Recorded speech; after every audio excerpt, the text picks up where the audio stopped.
So আমরা কি চাই, আমরা এর পার্টটা নিয়ে এতক্ষণ কথা বললাম, অ্যাপিয়ারেন্স। দেন আমাদের কি দরকার, বেনিফিটস। সো আমরা বিতে আসি, বিতে আমরা কি চাই, benefit. What are the benefit of the brand. একটা ব্র্যান্ড মূলত মানুষের জন্য দুইটা বেনিফিট প্রোভাইড করে, একটা হলো ফাংশনাল বেনিফিট, একটা হচ্ছে ইমোশনাল বেনিফিট। সো এই ইমোশনাল বেনিফিটের জায়গাটাতে একটা ব্র্যান্ড মূলত কারুকাজগুলো শুরু করে। ফাংশনাল বেনিফিট কি, একটা প্রোডাক্ট থেকে আপনি কি উপকার পান, আপনি একটা কাচ্চি বিরিয়ানি খেলে আপনার পেট ভরবে, আপনি একটা স্বাদ পাবেন, দিস ইজ ফাংশনাল বেনিফিট। আর ইমোশনাল বেনিফিট কি, আপনি যে কাচ্চি বিরিয়ানি খেতে আসছেন, এইখানে যে অ্যাম্বিয়েন্সটা আপনাকে দেওয়া হয়েছে, এই পুরো অ্যাম্বিয়েন্সটা, পরিবেশটা, এইখানে খাবারটা যে প্রেজেন্ট করতেছে, দেখেন আপনি একটা চায়ের দোকানে গিয়ে চা খেয়ে আপনি চাঙা ফিল করেন, দিস ইজ ফাংশনাল বেনিফিট। আর ইমোশনাল বেনিফিট কি, আপনি যখন শেরাটনে যান বা রেডিসনে যান, ওই 8 টাকার চাটাই আপনি ওইখানে গিয়ে 400 টাকায় খাচ্ছেন, তাহলে কেন 400 টাকা দিচ্ছেন? ফাংশনালি তো চায়ের দোকানের যে চাচা চাটা বানাইছে, ওনার চায়ের মধ্যে যে ইনগ্রেডিয়েন্টস দিয়েছে, যতটুকু দুধ চিনি দিয়েছে, পানি দিয়েছে, রেডিসনেরটা তো সেম। তাহলে ফাংশনাল বেনিফিট, ওই চাচার দোকানের চা, টং দোকানের চা আর রেডিসন, দুইটাতেই ফাংশনাল বেনিফিট অলমোস্ট সেম, কাছাকাছি। চায়ের পাতা সেম, চিনি সেম, দুধ সেম। কিন্তু ইমোশনাল বেনিফিটের জায়গাটাকে সেটা হচ্ছে ওইটাতে আলাদা। কেন? কারণ ওইখানে চাটা যেই লোকটা দিচ্ছে, টাই টুই পরে বা স্মার্ট একটা ছেলে বা একটা মেয়ে এসে দিচ্ছে, আপনি যেই চেয়ার টেবিলে বসছেন, সুপার একটা এনভায়রনমেন্ট, হয়তো পাশে একটা সুইমিং পুল, উপরে ঝাড়বাতি দেওয়া, সব মিলে মানে একটা এমনই অ্যাম্বিয়েন্স, আপনাকে ইমোশনালি একটা গুড ফিল দিতেছে। ওয়াও, মানে ঢোকা মাত্র আপনি একটা গুড ফিল পাচ্ছেন, দিস ইজ ইমোশনাল। সো প্রত্যেকটা প্রোডাক্টের মধ্যে এরকম দুইটা বেনিফিট আমাদের আছে। সো এই বেনিফিট আমরা যত বেশি দিতে পারবো, তত কাস্টমারের মাথায় এটা ব্র্যান্ড হয়ে জায়গা করে নিবে।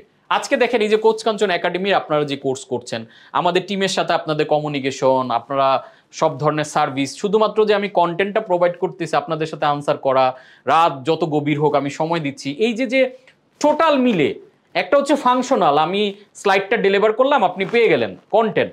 আর ইমোশনাল কোনটা, এই যে আপনার সাথে কানেকশন, অনেকের সাথে পরিচয় হয়ে গেছে, আমাকে পার্সোনালি নক দিচ্ছে, আমি ওইখানে আনসার করার চেষ্টা করছি, বা আপনার সমস্ত প্রশ্নগুলো আমি বোঝার চেষ্টা করছি, আপনার জায়গাটাকে ফিল করার চেষ্টা, this is emotional benefit. So এইভাবে আপনি দেখবেন আপনার ব্র্যান্ডের ফাংশনাল বেনিফিটের সাথে ইমোশনাল আর কি কি জিনিস অ্যাটাচ করা যায়, যাতে ইমোশনাল বেনিফিটটা বাড়ে ফাংশনালের সাথে।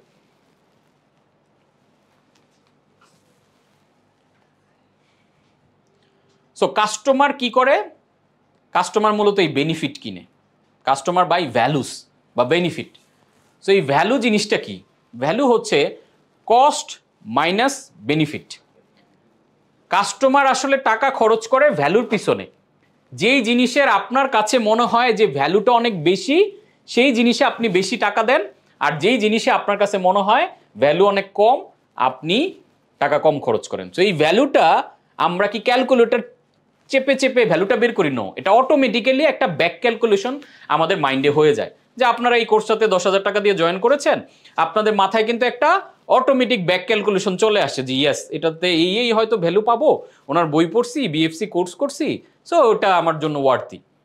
সেই ভ্যালুটা কিভাবে হয় ক্যালকুলেশন? আপনি দেখেন যে খরচটা কত, যে আমি এত টাকা খরচ করতেছি, এটার বিপরীতে বেনিফিটটা আমি কেমন পাবো, এই দুইটার মাধ্যমে আমরা কস্টের থেকে বেনিফিটটা বাদ দিলে ভ্যালুটা চলে আসে। ভ্যালু যদি বেশি হয় আমরা ওই প্রোডাক্ট দ্রুত কিনি, ভ্যালু যদি কম হয়, যে আমার কস্ট যত যাবে সেই তুলনায় বেনিফিট কম, আমরা সেই প্রোডাক্টটা কিনি না। তো এখন কস্ট কয় প্রকার এটা আমরা আগে একটু জানি, যে কস্ট, আগে তো কস্টটা জানতে হবে, তাহলে না এখান থেকে আমি বেনিফিট মাইনাস করতে পারবো। কস্ট হচ্ছে 4 ধরনের। আমরা যখন কোনো প্রোডাক্ট কিনি, আমরা এতদিন পর্যন্ত জানতাম যে শুধুমাত্র একটা কাস্টমার প্রোডাক্ট কিনলে মনিটারি কস্টটাই মনে হয় কস্ট। না, মনিটারি কস্ট 4টা কস্টের মধ্যে একটা মাত্র, অর্থাৎ একটা প্রোডাক্টের দাম 400 টাকা সে, তাহলে 400 টাকা হলো এটার মনিটারি কস্ট, খেয়াল করেন। দেন এই 400 টাকার প্রোডাক্টটা পেতে গিয়ে আমাকে কতটুকু টাইম কস্ট করতে হবে, দিস ইজ টাইম কস্ট। যেমন আপনারা এই 10,000 টাকার কোর্সটাতে জয়েন করে মনিটারি কস্ট হচ্ছে আপনাদের কত, 10,000 টাকা, প্লাস টাইম কস্ট হচ্ছে এই যে প্রত্যেকদিন রাত জেগে জেগে, একদিন পর পর আমাদের ক্লাসগুলো হচ্ছে, রাত জেগে জেগে আপনারা যে টাইম কস্ট দিচ্ছেন, দিস ইজ টাইম কস্ট। যে আমার খরচটা শুধু চিন্তা করলে হবে না, এটার সাথে আপনি যে সময় দিচ্ছেন এটাও কিন্তু আপনার জন্য একটা খরচ। তারপর নাম্বার 3, এনার্জি কস্ট। আপনার যদি ধরেন এটা তো অনলাইনে হচ্ছে একরকম, এটা যদি কোনো ইন পার্সন প্রোগ্রাম হতো, ফিজিক্যালি কোনো একটা অডিটোরিয়ামে হতো, তাহলে কি হতো, এনার্জি কষ্ট অনেক বেশি হতো, ঢাকার বাইরে থেকে জার্নি করে আসা লাগতো, এসে ওইখানে হয়তো আরো খাওয়া দাওয়া করতে গিয়ে খরচ হইতো, এনার্জি বেশি খরচ করা লাগতো। এখন কি ঘরে বসে আমরা হয়তো শুয়ে শুয়ে নিজের টেবিলে বসে নিজের মন মতো এনভায়রনমেন্টে করতে পারছি, তার মানে এটার এনার্জি খরচটা ইন পার্সন প্রোগ্রামের তুলনায় একটু কম। নাম্বার 4 হচ্ছে সাইকিক কস্ট। একটা প্রোডাক্টের সাথে কিন্তু সাইকোলজিক্যাল একটা কস্টের ব্যাপার আছে। কেন? আপনি দেখেন এই যে ব্রেনটাকে এখানে ইউজ করতেছেন, আপনার এই প্রোডাক্টটা কিনতে গিয়ে কতটুকু প্যারা লাগছে, কমেন্ট করতে হয়েছে কিনা, অথবা এই যে যে আপনার প্রসেসটা যদি অনেক জটিল হয়, তার মানে আপনার সাইকিক কস্ট, আপনার সাইকোলজিক্যাল কস্ট অনেক বেশি। আর প্রসেসটা যদি ইজি হয়, সাইকোলজিক্যাল কস্ট কম। এখন তাহলে এই 4টা কস্টের কম্বিনেশনে মেসেজটা কি সেন্ট্রাল? মেসেজটা হচ্ছে আপনার এই কস্টের পরিমাণ আপনি যত কমায় আনতে পারেন, তাহলে কি হবে, কাস্টমারের ভ্যালু বেশি পাবে। কারণ আমরা জানি value equals cost minus benefit. তাহলে আপনার মনিটারি কস্ট ধরেন আমার 10,000 টাকা, এখন টাইম কস্ট যদি এমন হইতো যে এই 10,000 টাকার কোর্সটা আপনাকে আগামী 6 মাস ব্যাপী প্রতিদিন করতে হবে, আগামী 180টা ক্লাস হবে, তখন অনেকেই হয়তো জয়েন করতেন না। কেন করতেন না? কারণ আমার এত দিন ব্যাপী এখানে সময় দেওয়ার মতো সুযোগ নাই। তার মানে টাইম কস্টে আপনার জিনিসটা কভার করতো না। আবার এনার্জি কস্ট, আপনার যদি এমন হইতো যে এই ক্লাসটা আপনাকে ইন পার্সন একদম ফিজিক্যাল একটা হল রুমে এসে এই রাতের বেলা রাত 2টা পর্যন্ত এসে করতে হবে, তখন এনার্জি কস্ট দেখতেন আপনার সুপার হাই। এত হাই এনার্জি কস্ট দিয়ে ভাই এটা আমার চলবে না। হ্যাঁ, মনিটারি কস্ট 10,000 ঠিক ছিল, কিন্তু টাইম কস্ট এনার্জি কস্ট হচ্ছে না। আবার সাইকোলজিক্যাল কস্ট, এই কোর্সে জয়েন করতে গিয়ে দেখা গেল আপনাকে একটা অ্যাসাইনমেন্ট জমা দিতে হবে, আমার কাস্টমার কেয়ারে আপনি খুঁজে পাচ্ছেন না, বারবার ফোন দিতে হচ্ছে, আপনি নিয়ম কানুন বুঝতেছেন না, আপনাকে অ্যাসেসমেন্ট করে অনেক জটিল ফর্ম টর্ম ফিল আপ করে একটা প্রসেসে আসতে হচ্ছে। তার মানে আপনার সাইকোলজিক্যাল কস্ট যদি বেশি হয়ে যেত, আপনি ওই ফর্ম ফিল আপ করতে করতে ক্লান্ত, দূর ক্লাসই করবো না, দূর বাদ। সো আপনি যখন কোনো প্রোডাক্ট নিয়ে কাজ করছেন ব্র্যান্ড বানানোর জন্য, আপনার ব্যাক অফ মাইন্ডে এই জিনিসটা খুবই স্পষ্টভাবে থাকা লাগবে যে আমার ক্লায়েন্টের আসলে কস্ট কিন্তু 4টা, নট একটা, মনিটারি না শুধু। আপনি এই কস্ট তাকে যত কমায় আনতে পারেন, টাইম কস্ট, আজকে ডোমিনোস পিজা কি করেছে, delivery in 30 minutes or free, আপনার টাইম কস্ট খুবই কম। আপনার অর্ডার করা লাগতেছে ওয়েবসাইটে, সুন্দর করে ক্লিক করে 2 ক্লিকে অর্ডার আপনার কাছে দিয়ে যাচ্ছে, তার মানে এটা টাইম কস্ট কম। একইভাবে ডোমিনোসের বাইরে অন্য একটা পিজার জন্য আপনাকে বের হইতে হয়, দোকানে যেতে হয়, তার মানে এখানে টাইম কস্ট, এনার্জি কস্ট এবং সাইকোলজিক্যাল কস্ট অনেক বেশি। ই কমার্স কেন পৃথিবীতে এত ডেভেলপ করলো? ই কমার্স ডেভেলপ করার পেছনে অন্যতম কারণ হচ্ছে টাইম কস্ট, এনার্জি কস্ট এবং সাইকোলজিক্যাল কস্ট ই কমার্সে অনেক কম। তখন মানুষ কি করে, মানুষ চিন্তা করে, ও আচ্ছা প্রোডাক্টটা দ্রুত পেয়ে যাব, আমার যাইতে হবে না, আচ্ছা আমার অর্ডার দিতেও ঝামেলা নাই, জাস্ট কাস্টমার কেয়ার একটা মেসেজ দিয়ে দিলে অর্ডার হয়ে যাবে, একটু টাকা বেশি নেক ভাই, এটাই আমার ভালো। তখন কিন্তু আপনি প্রাইস বাড়াইতে পারতেছেন। ধরেন মনিটারি কস্ট একটা প্রোডাক্টের 400 টাকা, টাইম কস্ট 200 টাকা, এনার্জি কস্ট 200 টাকা, সাইকিক কস্ট 200 টাকা, সব মিলে টোটাল কস্ট আসছে কত, 1000 টাকা। এখন টোটাল কস্ট 1000, কাস্টমারের মাইন্ডে ব্যাক ক্যালকুলেশনে দেখতেছে যে আমি ভ্যালু পাইতেছি 600 টাকার, ওই যে আগের হিসাব অনুযায়ী খেয়াল করে দেখেন, তখন কাস্টমার কিন্তু কিনবে না। অর্থাৎ value equals cost minus benefit, মানুষ কিন্তু তখন কিনবে না কস্ট যদি বেশি হয়। তাহলে এখন আপনি চিন্তা করে দেখেন, time cost, energy cost, psychological cost যদি আপনি জিরো করতে পারেন, তখন মনিটারি কস্ট একটু বেশি নিলেও মানুষ চিন্তা করবে, বাহ হ্যাসেল ফ্রি জিনিসটা সুন্দর, কিনে ফেলি। সো আপনি যখন প্রোডাক্ট ডিজাইন করবেন, প্রাইসিং ডিজাইন করবেন, তখন চিন্তা করবেন কাস্টমারের সময় যাতে, এই যে সাইকোলজিক্যাল, অনেকেই দেখবেন যে ফেসবুকে কমেন্টে প্রোডাক্টের প্রাইস জিজ্ঞেস করলে বলে না, এই ইনবক্সে আসুন, তার মানে এমনভাবে জিনিস করে যাতে মানুষ সহজে পায়, এমনভাবে করবেন। ইনবক্সে নক না করে ওইখানেই বলে দেন যে আপনার এত % ডিসকাউন্টে প্রোডাক্টের প্রাইস এখন এত, অর্ডার করতে এইখানে ভিজিট করুন। তার মানে মানুষ যখন একটা প্রশ্ন করতেছে, রেলিভেন্ট আর কি কি প্রশ্ন তার থাকতে পারে 3টা অ্যান্সার সহ দেন। যেমন আমাদের এখানে যদি কেউ প্রশ্ন করে যে হ্যাঁ এই কোর্সের মূল্য কত, তখন আমাদের উত্তরের প্যাটার্নটা কি, এই কোর্সটি এত % ডিসকাউন্টে এখন মূল্য হচ্ছে এত টাকা, রেজিস্ট্রেশন করতে ভিজিট করুন এইখানে, প্রয়োজনে কল করুন এখানে। এইভাবে যখন আমি আনসারটা দিচ্ছি, তখন কি হইতেছে বলেন তো, মানুষ পরের আনসারটা আর জানা দরকার না। এখন জিজ্ঞেস করছে দাম কত, আপনি বললেন 900 টাকা, তখন মানুষ এখন বলবে যে ভাই তাহলে কিনবো কোত্থেকে, ভাই কিভাবে অর্ডার করব। তাহলে কিভাবে অর্ডার করব এই প্রশ্নটা আরেকবার করা মানে তার সাইকোলজিক্যাল কস্ট বাড়লো।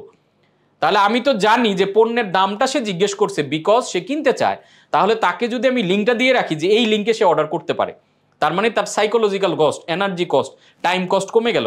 আর উল্টাভাবে আপনি যদি লেখেন যে ইনবক্সে আসুন, তাহলে তার time cost, energy cost, psychological cost কিন্তু বাড়লো। এই ইনবক্সে আসুন বলার কারণে সে আর আপনার কাছে আসলোই না। সো এই কস্টগুলো আমরা খেয়াল রাখবো, তাহলে আলটিমেটলি আমরা প্রাইস বেশি চার্জ করতে পারবো। এবার আসেন আমরা competence C, what can the brand do, product or service quality.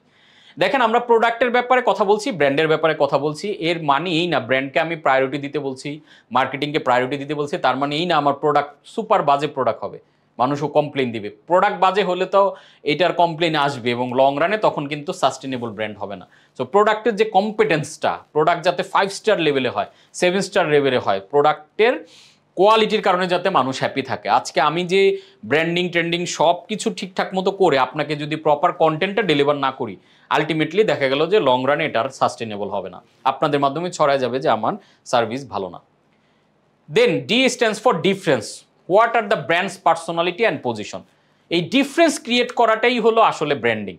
ব্র্যান্ডিংয়ের জন্ম কথাটা যদি আপনারা চিন্তা করে দেখেন, ব্র্যান্ডিং জন্ম হয়েছে প্রায় 300-350 খ্রিস্টাব্দের দিকে। এরপরে দিন দিন মানুষ চিন্তা করলো যে না একটু ব্যতিক্রম কিছু করা দরকার, ব্যতিক্রম হওয়া দরকার, তখন থেকেই ব্র্যান্ড। কিভাবে? মানুষ ধরেন গরু চড়াতে যেত মাঠে, যারা গরু পালন করতো, গরু ছাগল এগুলো নিয়ে মাঠে যাওয়ার পরে যেটা হইতো, একজনের গরুর সাথে আরেকজনেরটা মিলে যেত। তো মিলে গেলে এখন এটাকে আলাদা করবে কেমনে? দেখতে দুইটা গরু কাছাকাছি একই রকম, অনেক গরু হইলে কিন্তু এইভাবে আলাদা করে চিহ্নিত করা কঠিন। তখন তাদের মাথায় আইডিয়া আসলো যে এরা শিকের মধ্যে বা লোহার মধ্যে বিভিন্ন ধরনের প্যাটার্ন করে লোহাটাকে হয়তো মোল্ড করলো, মানে কেউ গোল করলো, কেউ স্কোয়ার করলো, কেউ ত্রিকোণ টাইপ করলো, করে এটাকে গরম করে গরুর একটা শরীরের একটা অংশে এটাকে ছাপ দেওয়া হইতো। তাহলে ছাপ দিলে কি হইতো, ওই দাগটা গরুর শরীরে বসে যাইতো। এই বসে গেলে যেটা হতো, তখন আলাদা করা যেত যে এরকম স্কোয়ার দাগ দেওয়া যত গরু এগুলো আমার, রাউন্ড করা যেগুলো ওগুলো আরেকজনের। This is the invention of branding. Branding এর জন্ম কিন্তু ঠিক এই গরুর শরীরে পুরে দাগ দেওয়া থেকে তৈরি হয়েছে। ওই মার্কা, এই যে লোগো শব্দটা আসছে, এই লোগো মানে কি, এই যে গরুর শরীরে যে পুরে একটা দাগ দেওয়া হলো, this is the first logo in brand history. ওইখান থেকে কনসেপ্ট আসছে, যখন ইন্ডাস্ট্রিয়াল যুগ আসলো, যখন পণ্য ব্যাপক সম্প্রসারণ হইলো, তখন যেটা দেখা গেল একটা পণ্য থেকে আরেকটা পণ্যকে আলাদা করার ব্যাপার দরকার, নাহলে তো সবাই মার্কেটে চাল বিক্রি করতে আসছে, এখন সব চালই তো এক, মানুষ কাঠটা কিনবে, তখন একজন যদি আলাদা করে যে আমার চালটা অমুক চাল, এই চালের মধ্যে এই স্পেশাল এটা আছে, এই যে আমি চালটাকে আমার লোগো দিয়ে, কালার দিয়ে, প্যাকেজিং দিয়ে আলাদা করলাম, দিস ইজ দ্য ডিফারেন্স, এবং এটাই কিন্তু ব্র্যান্ডিং। তো এই যে এই ডিফারেন্সটা এখন ক্রিয়েট হতে হতে এটা আর শুধুমাত্র আইডেন্টিটি, প্যাকেজ, কালার এগুলোর মধ্যে সীমাবদ্ধ নাই, এখন চলে আসছে আরো ইনার সাইডে, আরো ডেপথে চলে আসছে, যেই ডেপথের নাম হচ্ছে পার্সোনালিটি অ্যান্ড পজিশনিং। সো যখন আমরা ব্র্যান্ডকে পার্সোনালিটি দিয়ে, পজিশনিং দিয়ে আলাদা করতে পারবো, তখনই কিন্তু ডিফারেন্সটা আসলে প্রপারলি ক্রিয়েট হবে। সো এই পজিশনিং করার জন্য আমাদের মার্কেটিংয়ে আমরা 4P জানি, এখন ডেভেলপ হয়ে এটা 7P হয়েছে। ঠিক মার্কেটিংয়ের 4Pটা আমাদের দেশে অনেক পপুলার, এটা মোটামুটি যে কোনো লেভেলের মানুষকে বলে ফেলতে পারে। বাট ব্র্যান্ডিংয়ের 4Pটা আমি মার্কেটিংয়ের অনেক এক্সপার্টকেও জিজ্ঞেস করার পর তারা উত্তর দিতে পারে না। সো আপনার মার্কেটিংয়ের 4P যেমন ব্যবসা দাঁড় করানোর জন্য ইম্পর্টেন্ট, পাশাপাশি ব্র্যান্ডিংয়ের 4Pটাও আমাদের বোঝা ইম্পর্টেন্ট। সো আমরা ব্র্যান্ডিংয়ের 4Pর একদম ডিপ ডাউন আজকে করব, যেখানে প্রথমটা আমরা বলছি পজিশনিং, তারপরে প্রমিস, তারপরে পার্সোনালিটি অ্যান্ড দেন পারপাস। এই 4টা জিনিসকে বলা হয় বা বলতে পারি আমরা একসাথে ব্র্যান্ডের একটা ডিজাইন বা ব্র্যান্ডের একটা মানে ফাউন্ডেশন। এই 4টা জিনিসকে ডেভেলপ করলেই আলটিমেটলি একটা ব্র্যান্ড আসলে দাঁড়ানোর মতো করে জায়গায় চলে আসে। সো 4P অফ ব্র্যান্ডিং, এখানে পজিশনিং আছে, প্রমিস আছে, পার্সোনালিটি আছে অ্যান্ড পারপাস আছে। The goal of brand positioning, brand পজিশনিংটা আসলে কেন দরকার? To specify a unique point of difference that sets the brand apart from its competitor. Simple, পজিশনিংটা এই জন্য দরকার যাতে আমার কম্পিটিটর থেকে আমার ব্র্যান্ডটা, ইউনিক পয়েন্ট অফ ডিফারেন্সটা যাতে আমি মেনটেন করতে পারি। দ্যাট ইজ হোয়াই আমার পজিশনিংটা দরকার। যে আমি আসলে সিম্পল করলে বললে পজিশনিংটা হচ্ছে মানুষের মাথায় আপনি পজিটিভলি জায়গা দখল করবেন নির্দিষ্ট একটা টপিকের উপরে, যে আপনি খুব স্পিডে যান, ফাস্টেস্ট ডেলিভারি করেন, অথবা আপনার প্রোডাক্টটা সুপার হাই কোয়ালিটি, অথবা হচ্ছে আপনি একদম লোয়েস্ট ক্যাটাগরি প্রোডাক্ট মানে অনেক অল্প দামে বিক্রি করেন, যেমন স্বপ্ন বলতেছে কষ্টের টাকায় সেরা বাজার, আবার মিনা বাজার বলতেছে এভরিডে ফ্রেশনেস, মানে ওরা সজীবতার কথা বলতেছে, ফ্রেশ প্রোডাক্টের কথা বলতেছে। আবার ধরেন প্রাণের যে সুপার শপ ডেইলি শপিং, তারা বলতেছে যে সব সময় সবখানে, তার মানে হচ্ছে আপনি কাছেই নিজের হয়তো বাজারের মতোই পাশের দোকানের মতোই ওকে সব জায়গায় পাচ্ছেন, অ্যাভেলেবিলিটিটা সে বোঝাচ্ছে। সবাই কিন্তু সুপার শপ, সবাই প্রোডাক্ট ক্যাটাগরি একই, বাট এক একজন এক একটা জায়গা ধরে নিজেদেরকে পজিশন করে। এই পজিশনটা আমাদেরকে আসলে ব্র্যান্ডের প্রোডাক্ট সেম হওয়ার পরেও পজিশনের কারণে ব্র্যান্ডটাকে আলাদা মনে হয়। কারণ যার হয়তো দ্রুত ডেলিভারি দরকার সে তখন ওই কোম্পানিকে নক করে, যে কম দামে খোঁজে সে কম দামি ব্র্যান্ডের কাছে যায়, যে হয়তো একটু প্রিমিয়াম চায়, যে সুপার প্রিমিয়াম, আজকে রোলেক্স একটা ঘড়ি মানে কি সুপার প্রিমিয়াম, আজকে আইফোন মানে কেনা মানে কি সুপার প্রিমিয়াম আমরা ফিল করি। সো আইফোনটা নট ফর মোবাইল হিসেবে আমরা কিনি, আইফোনটা আমরা কিনি বা রোলেক্সের একটা ঘড়ি কিনি অ্যাজ এ লাইফস্টাইল হিসেবে। সো ওইটা ওইভাবে তারা পজিশন করেছে। আবার লোয়ার ক্যাটাগরিতেও অনেক ফোন কাজ করতেছে, ক্যাননের ফোনও পাওয়া যায়, ধরেন আপনি শাওমির ফোনও পাওয়া যায়, তারা আবার আরেকটা জায়গাতে পজিশন করে মিড রেঞ্জের ফোনগুলো তারা তৈরি করছে। সো পজিশন আসলে কি করে, হোয়াট দ্য অডিয়েন্স ওয়ান্টস আর what they are not getting. Audience চায় বাট আপনার কম্পিটিটর দিতে পারতেছে না, এই যে অডিয়েন্স চায় বাট তারা পাচ্ছে না, এই যে দুইটার ওভারল্যাপড জায়গাটা, this is the positioning opportunity. যেমন ধরেন বাংলাদেশি স্টার্ট আপ আলারও এরকম আমার মতো, আমি যেভাবে করে ইনডেপথ ট্রেনিং করাই তারাও চায়, বাট আমি তো স্টার্ট আপে করাচ্ছি না। তাহলে আমার কম্পিটিটর যখন মাঠে নামবে তার যদি ফোকাসটা থাকে স্টার্ট আপ নিয়ে কথাবার্তা শুরু করে, অনেক স্টার্ট আপরা দেখবেন যে তার সাথে কানেক্ট হয়ে যাচ্ছে। So this is positioning opportunity. তো আপনাকে এই জন্য খুঁজতে হবে যে আমার মার্কেটের কোন জায়গাটা ধরে আমি পজিশন করব, যেখানে অন্য কেউ কথা বলতেছে না, আপনি যদি ওইটা জায়গাতে কথা বলেন তখন আপনার নিজস্ব একটা জায়গা তৈরি হবে। সো এই পজিশনটা অডিয়েন্স হইতে পারে, যেমন ধরেন আমি হয়তো এসএমইর একটা লেয়ার নিয়ে কাজ করতেছি, আমার কম্পিটিটর এসএমই উদ্যোক্তাদের আরেকটা লেয়ার নিয়ে কাজ করলো। সো এটা হইতে পারে অডিয়েন্সের ক্ষেত্রে পজিশনিং। আরেকটা হইতে পারে প্রোডাক্টের ক্ষেত্রে পজিশনিং। প্রোডাক্টের পজিশনিং কিভাবে হবে, যেমন আমি যেই ধরনের ট্রেনিংগুলো, আমি more focused on marketing, more focus on branding, আমার more focus on selling, more focus on strategy, system development. এখন আমার অপোনেন্ট বা আমার কম্পিটিটর ব্র্যান্ড যখন নামবে তখন দেখবে যে না, উনি তো প্রোডাক্ট ক্রিয়েশন নিয়ে কম কথা বলতেছে, তাহলে আমি প্রোডাক্ট ডেভেলপমেন্টের উপরে একটা ট্রেনিং কোর্স লঞ্চ করি। অথবা উনি হয়তো ফিনান্সিয়াল পার্টটাতে সময় কম দিচ্ছে, তাহলে আমি ফিনান্সিয়াল পার্ট, অ্যাকাউন্টস কীভাবে ম্যানেজ করবেন, ফিনান্সিয়াল প্ল্যানিং কেমনে করবেন, ওগুলো নিয়ে আমি করি। This is the point of difference. কারণ একজনের পক্ষে সবগুলো পজিশন কিন্তু হোল্ড করা সম্ভব না, সকল ট্রেনিং আমার পক্ষেও করা সম্ভব না। একইভাবে আপনি যেই প্রোডাক্ট নিয়ে কাজ করতেছেন, আপনি দেখবেন যে মার্কেটে বাকিরা কোন কোন জায়গাতে পজিশন করে কাজ করতেছে, অনেকে পজিশন ডেভেলপ করতেছে, অনেকে করতেছে না। সো আপনি একটা নিজস্ব জায়গা ক্রিয়েট করেন এবং যে জায়গা ধরে আপনি স্পেশালি নিজের পজিশনটা ক্রিয়েট করবেন। This is the point of difference, যেটার কারণে আপনি বাকিদের থেকে আলাদা হয়ে যাবেন। Brand promise. ব্র্যান্ড প্রমিস জিনিসটা কি? It's a declaration of what makes you different and better than the competition. একটা ডিক্লারেশন, যে ডিক্লারেশনটার কারণে একটা কমিটমেন্ট, যেটার কারণে বাকিদের থেকে আপনি পুরো আলাদা হয়ে যাচ্ছেন, better than the competitor. Competitor হচ্ছে আপনি একটা বেটার জায়গা দখল করছেন। যেমন এখানে আমরা কয়েকটা ব্র্যান্ডের প্রমিসের কথা লিখেছি। নাইকি কি বলছে? Inspire every athlete in the world. তারা কি চায়? তাদের একটা প্রমিস, যে এখানে কিন্তু প্রমিসে তারা বলে নাই আমরা অনেক জুতা বিক্রি করতে চাই, তারা প্রমিসে বলছে inspire every athlete in the world. তার দেখবেন যে পা নাই, হাত নাই, এই ধরনের অ্যাথলেটদেরকেও তারা মানে ফিচার করছে, হাইলাইট করছে, অ্যাডে নিয়ে আসতেছে, ইন্সপায়ারিং সব জিনিসপত্র দিয়ে তারা মূলত নিজেদের প্রমিসটাকে ডেলিভার করছে। কোকাকোলা কি বলছে? Refresh the world in mind, body and spirit, inspire moment of optimism. আবার Dove to make a positive experience or beauty accessible to every women. তো ডাবের প্রমিসটা এরকম। ডাব বলতে চায় না যে তুমি অনেক বড় সেলিব্রিটি হয়ে যাও, তুমি ফাটায় ফেলো, তুমি ওরো। ডাব হচ্ছে ইনোসেন্ট সিম্পলিসিটি, যে তুমি যেমন আসো এমনই সুন্দর।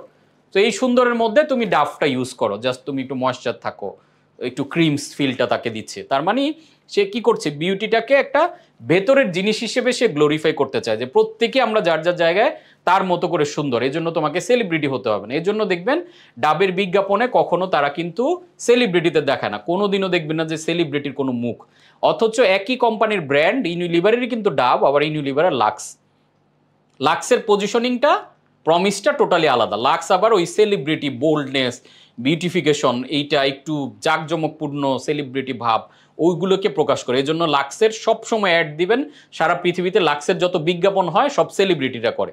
এই যে এইখানে কিন্তু আমরা একটা পজিশনের বা প্রমিসের আলোচনা যদিও করছি, বাট এখানে কিন্তু this is one kind of position, যে আপনি দেখছেন যে ওরা কিভাবে ডাফটাকে নিজেদেরকে ব্র্যান্ড হিসেবে পজিশন করেছে, লাক্স কিভাবে পজিশন করেছে।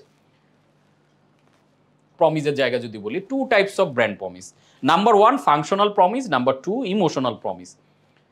সো ফাংশনাল প্রমিস কি, ওই যে একটু আগে যেটা বলছিলাম যে বেনিফিটের মতো, বেনিফিটেও কিন্তু আমরা ফাংশনাল বেনিফিট দিতে পারি একটা প্রোডাক্টে, আবার ইমোশনাল বেনিফিট দিতে পারি। প্রমিসের ক্ষেত্রেও ফাংশনাল প্রমিস করতে পারি, ইমোশনাল প্রমিস করতে পারি। সো প্রমিসটা অনেকে তাদের ট্যাগ লাইনের মধ্যে নিয়ে আসে, বাট ট্যাগ লাইন কিন্তু প্রমিস না, এটা আমরা মিলাই ফেলবো না। বাট প্রমিস হচ্ছে একটা ওভারঅল ব্র্যান্ডের এক্সপিরিয়েন্স, যে আমি প্রমিস করছি আমার কাস্টমারকে আমার ব্র্যান্ডের থ্রুতে ঠিক এরকম একটা এক্সপিরিয়েন্স আমি দিতে চাই, দ্যাট ইজ কল প্রমিস। এখন এই ব্র্যান্ড এক্সপিরিয়েন্স বা এই টোটাল প্রমিসটাকে অনেকে আবার ট্যাগ লাইনের মধ্যে নিয়ে আসে, তাতে যেটা হয় মানুষের রেলিভেন্সিটা সহজ হয়, ট্যাগ লাইনটা মানুষের মাথায় ঢুকে গেলে প্রমিসটাও বুঝে যায়। তো এরকম আমরা কিছু ট্যাগ লাইন এখানে দেখি। যেমন ফাংশনাল প্রমিস, ম্যাগি কি বলছে, 2 মিনিটস নুডলস, তার মানে 2 মিনিটের মধ্যে আপনি আপনার বাচ্চা ক্ষুধা পেয়েছে, ইনস্ট্যান্ট কোনো কিছু দিতে চাইলে ইনস্ট্যান্ট সলিউশন হচ্ছে ম্যাগি নুডলস, 2 মিনিটে আপনি বানায় দিয়ে ফেলতে পারবেন, জাস্ট একটু পানিতে সিদ্ধ করেন, মশলা দেন, ছেড়ে দেন। আবার ভীম বলছে 1 ঘষাতেই তেল ময়লা সাফ। এই যে 1 ঘষাতেই তেল ময়লা যে সাফ, দিস ইজ ফাংশনাল প্রমিস। তার মানে ওর ভীমবারটা এতই শক্তিশালী, এতই ভালো, এত বেটার একটা প্রোডাক্ট সে দিয়েছে যে আপনার এই যে মানে লেগে থাকা তেল চিটচিটে কড়াই বা বাসন, এগুলো একটা ঘষা দিলে তেল ময়লা সাফ হয়ে যাবে। এটা কিন্তু ওয়ান কাইন্ড অফ প্রমিস, যদিও এটা তাদের ব্র্যান্ডের ট্যাগ লাইন, বা ট্যাগ লাইনটাকে তারা প্রমিস হিসেবে নিয়ে আসছে। তাহলে কি কাস্টমার খুব দ্রুত জিনিসটাকে রিসিভ করে, কানেক্ট হয়। তারপরে দেখেন আরএফএল ওয়াটার পাম্প কি বলছে, পানিই দিবে, টেনশন নাই। তার মানে আপনি ওয়াটার পাম্প লাগানো মানে আপনাকে পানি নিয়ে টেনশন করতে হবে না, এই ওয়াটার পাম্প আপনাকে পানি দিবে, কোনো টেনশন দিবে না, টেনশন ফ্রি থাকবেন আপনি এটা লাগানো মানে। This is one kind of functional promise, যে আমার এই ওয়াটার পাম্প লাগালে আপনি প্রচুর পানি পাবেন, টেনশন ফ্রি থাকবেন। তারপরে দেখেন ক্লোজ আপ বলছে সজীব নিঃশ্বাস 12 ঘন্টা পর্যন্ত। এই যে দেখেন 12 ঘন্টা পর্যন্ত একটা ফাংশনাল প্রমিস, যে আমার এটা ইউজ করা, যেহেতু 2 বার আমরা ব্রাশ করি, ওরা প্ল্যান করি 12 ঘন্টার সেগমেন্টটা দিয়েছে যে 2 বার ব্রাশ করার ইয়াটা যাতে ঠিক থাকে। তারপর আবার লাইফবয় কি বলছে, 99.99% জীবাণু থেকে সুরক্ষা মাত্র 10 সেকেন্ডে। এখন এই জন্য ওরা অ্যাডে দেখায় যে এই ধুতে থাকো অন্যদের, আর আমরা মোটামুটি 10 সেকেন্ড হইলেই আমারটা কাভার হয়ে যাচ্ছে। আবার হরলিক্সের প্রমিস দেখেন, এখানে প্রমিসের সাথে রেলিভেন্স জিনিসটা যেটা মাথায় রাখতে হবে, এমন কোনো প্রমিস করা যাবে না যেই প্রমিসের কারণে লং রানে আমার ব্র্যান্ড আবার ক্ষতিগ্রস্ত হয়। সো প্রমিসটা যাতে এমন হয় যেই প্রমিসটা আমি রাখতে পারবো। এমন কথা কাস্টমারকে আমি দিলাম, সেই কথা আমি রাখতে পারলাম না, তখন কিন্তু লং রানে আবার বিপদ হয়ে যায় ব্র্যান্ডের জন্য। এই এক্সাম্পলটা বোঝানোর জন্য আমি টলার স্ট্রঙ্গার শার্পার রেখেছি। এটা আপনারা জানেন হরলিক্সের একটা ট্যাগলাইন এবং ব্র্যান্ড প্রমিস, ফাংশনাল প্রমিস। তো ওরা যখন এই প্রমিসটা দিয়ে আসছে যে টলার করে, স্ট্রঙ্গার করে, শার্পার করে, এইগুলা ইউএস ইউকের বিভিন্ন দেশগুলোতে এগুলো যখন আদালতে চলে গেছে, তখন দেখছে যে আলটিমেটলি ওদের মধ্যে এমন কোনো উপাদান বা কিছু নাই যেটা দিয়ে টলার, স্ট্রঙ্গার বা শার্পা হয়। পরবর্তীতে অনেক মামলা হয়। তো এই যে প্রমিস ঠিক মতো কাভার করলো না, তখন কিন্তু এটা ব্র্যান্ডের জন্য আবার অনেক খারাপ অবস্থা বয়ে নিয়ে আসে। তারপরে এই যে আবার বলছে বেড়ে ওঠার ডোজ রোজ। তার মানে এই যে যা কিছু আমরা দেখছি, this is all call functional promise, যে আমার এই প্রোডাক্টটা ইউজ করলে তুমি ফাংশনালি এই জিনিসটা পাবা, আমি তোমাকে প্রমিস করছি। সো এই যে ফাংশনাল প্রমিস, এইটাকে আপনি ট্যাগলাইনের মধ্যেও নিয়ে আসতে পারেন, আপনি চাইলে এই ফাংশনাল প্রমিসটা আলাদা হিসেবেও রাখতে পারেন। এই আলাদাটা কি করবেন, তখন আপনি বিভিন্ন কমিউনিকেশনে, আপনি যখন ফেসবুকের বিজ্ঞাপন বানাবেন, পোস্ট দিবেন, লিফলেট বানাবেন, টিভিতে অ্যাড দিবেন, প্রেস অ্যাড দিবেন, ওই কথাবার্তার মধ্যে এবং আপনার ওভারঅল কমিউনিকেশনের মধ্যে আপনার ব্র্যান্ডের একটা প্রমিস চলে আসবে, মানুষ বুঝতে পারবে যে এই প্রমিস নিয়ে তারা কাজ করতেছে। এইখানে দেখেন, আমরা একটু বোঝার জন্য আবার পেছনে যাই। আপনি যে নাইকির প্রমিসটা দেখতেছেন, inspire every athlete in the world, দেখেন তাদের ট্যাগলাইন কিন্তু আবার জাস্ট ডু ইট। কিন্তু ওইখানে এটা হলো তার ওভারঅল ব্র্যান্ডের এক্সপিরিয়েন্স, যে আমরা এভরি অ্যাথলেটকে ইন্সপায়ার করতে চাই। আর অ্যাথলেটদেরকে, স্পোর্টসম্যানদের ইন্সপায়ার করা মানে তাদের থ্রুতে সাধারণ মানুষ, যেহেতু আমরা স্পোর্টস দেখি, যারা স্পোর্টস পছন্দ করি তারা এমনিতে ইন্সপায়ার হয়ে যাব। আবার ডাব যখন বলছে to make a positive experience or beauty accessible to everyone, একটা পজিটিভ এক্সপিরিয়েন্স দেওয়া, যে তুমি যেমনই আছো তেমনই সুন্দর, ডাবটা ইউজ করো শুধু।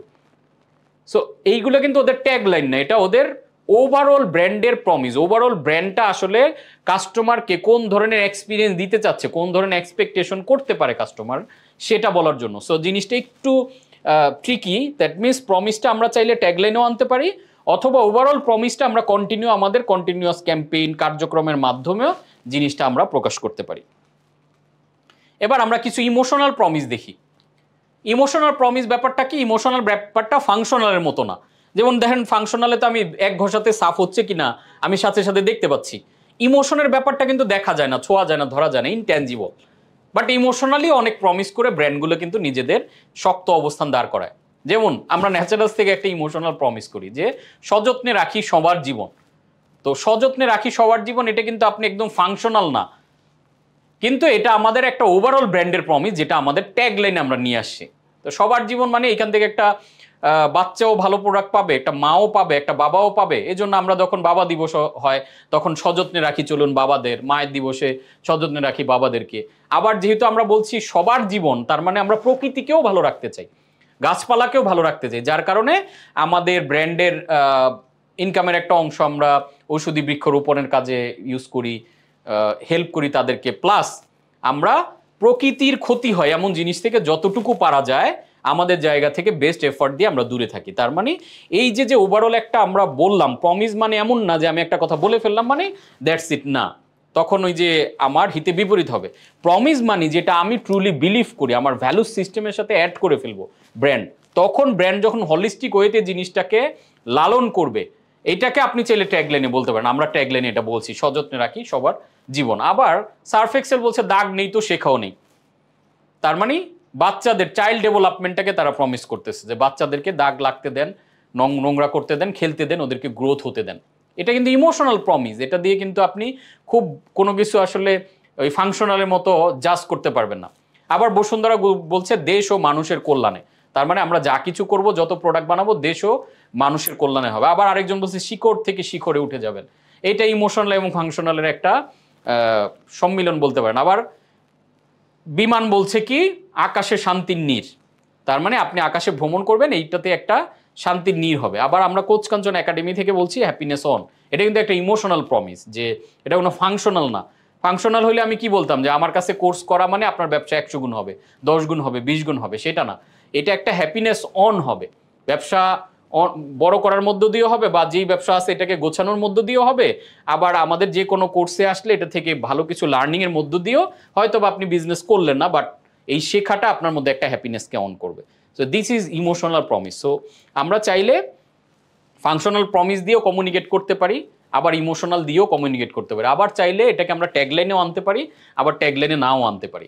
আজকে দেখেন এই যে সাধ্যের মধ্যে সবটুকু সুখ, কত সুন্দর একটা promise, this is emotional promise, খুবই পাওয়ারফুল একটা ট্যাগলাইন।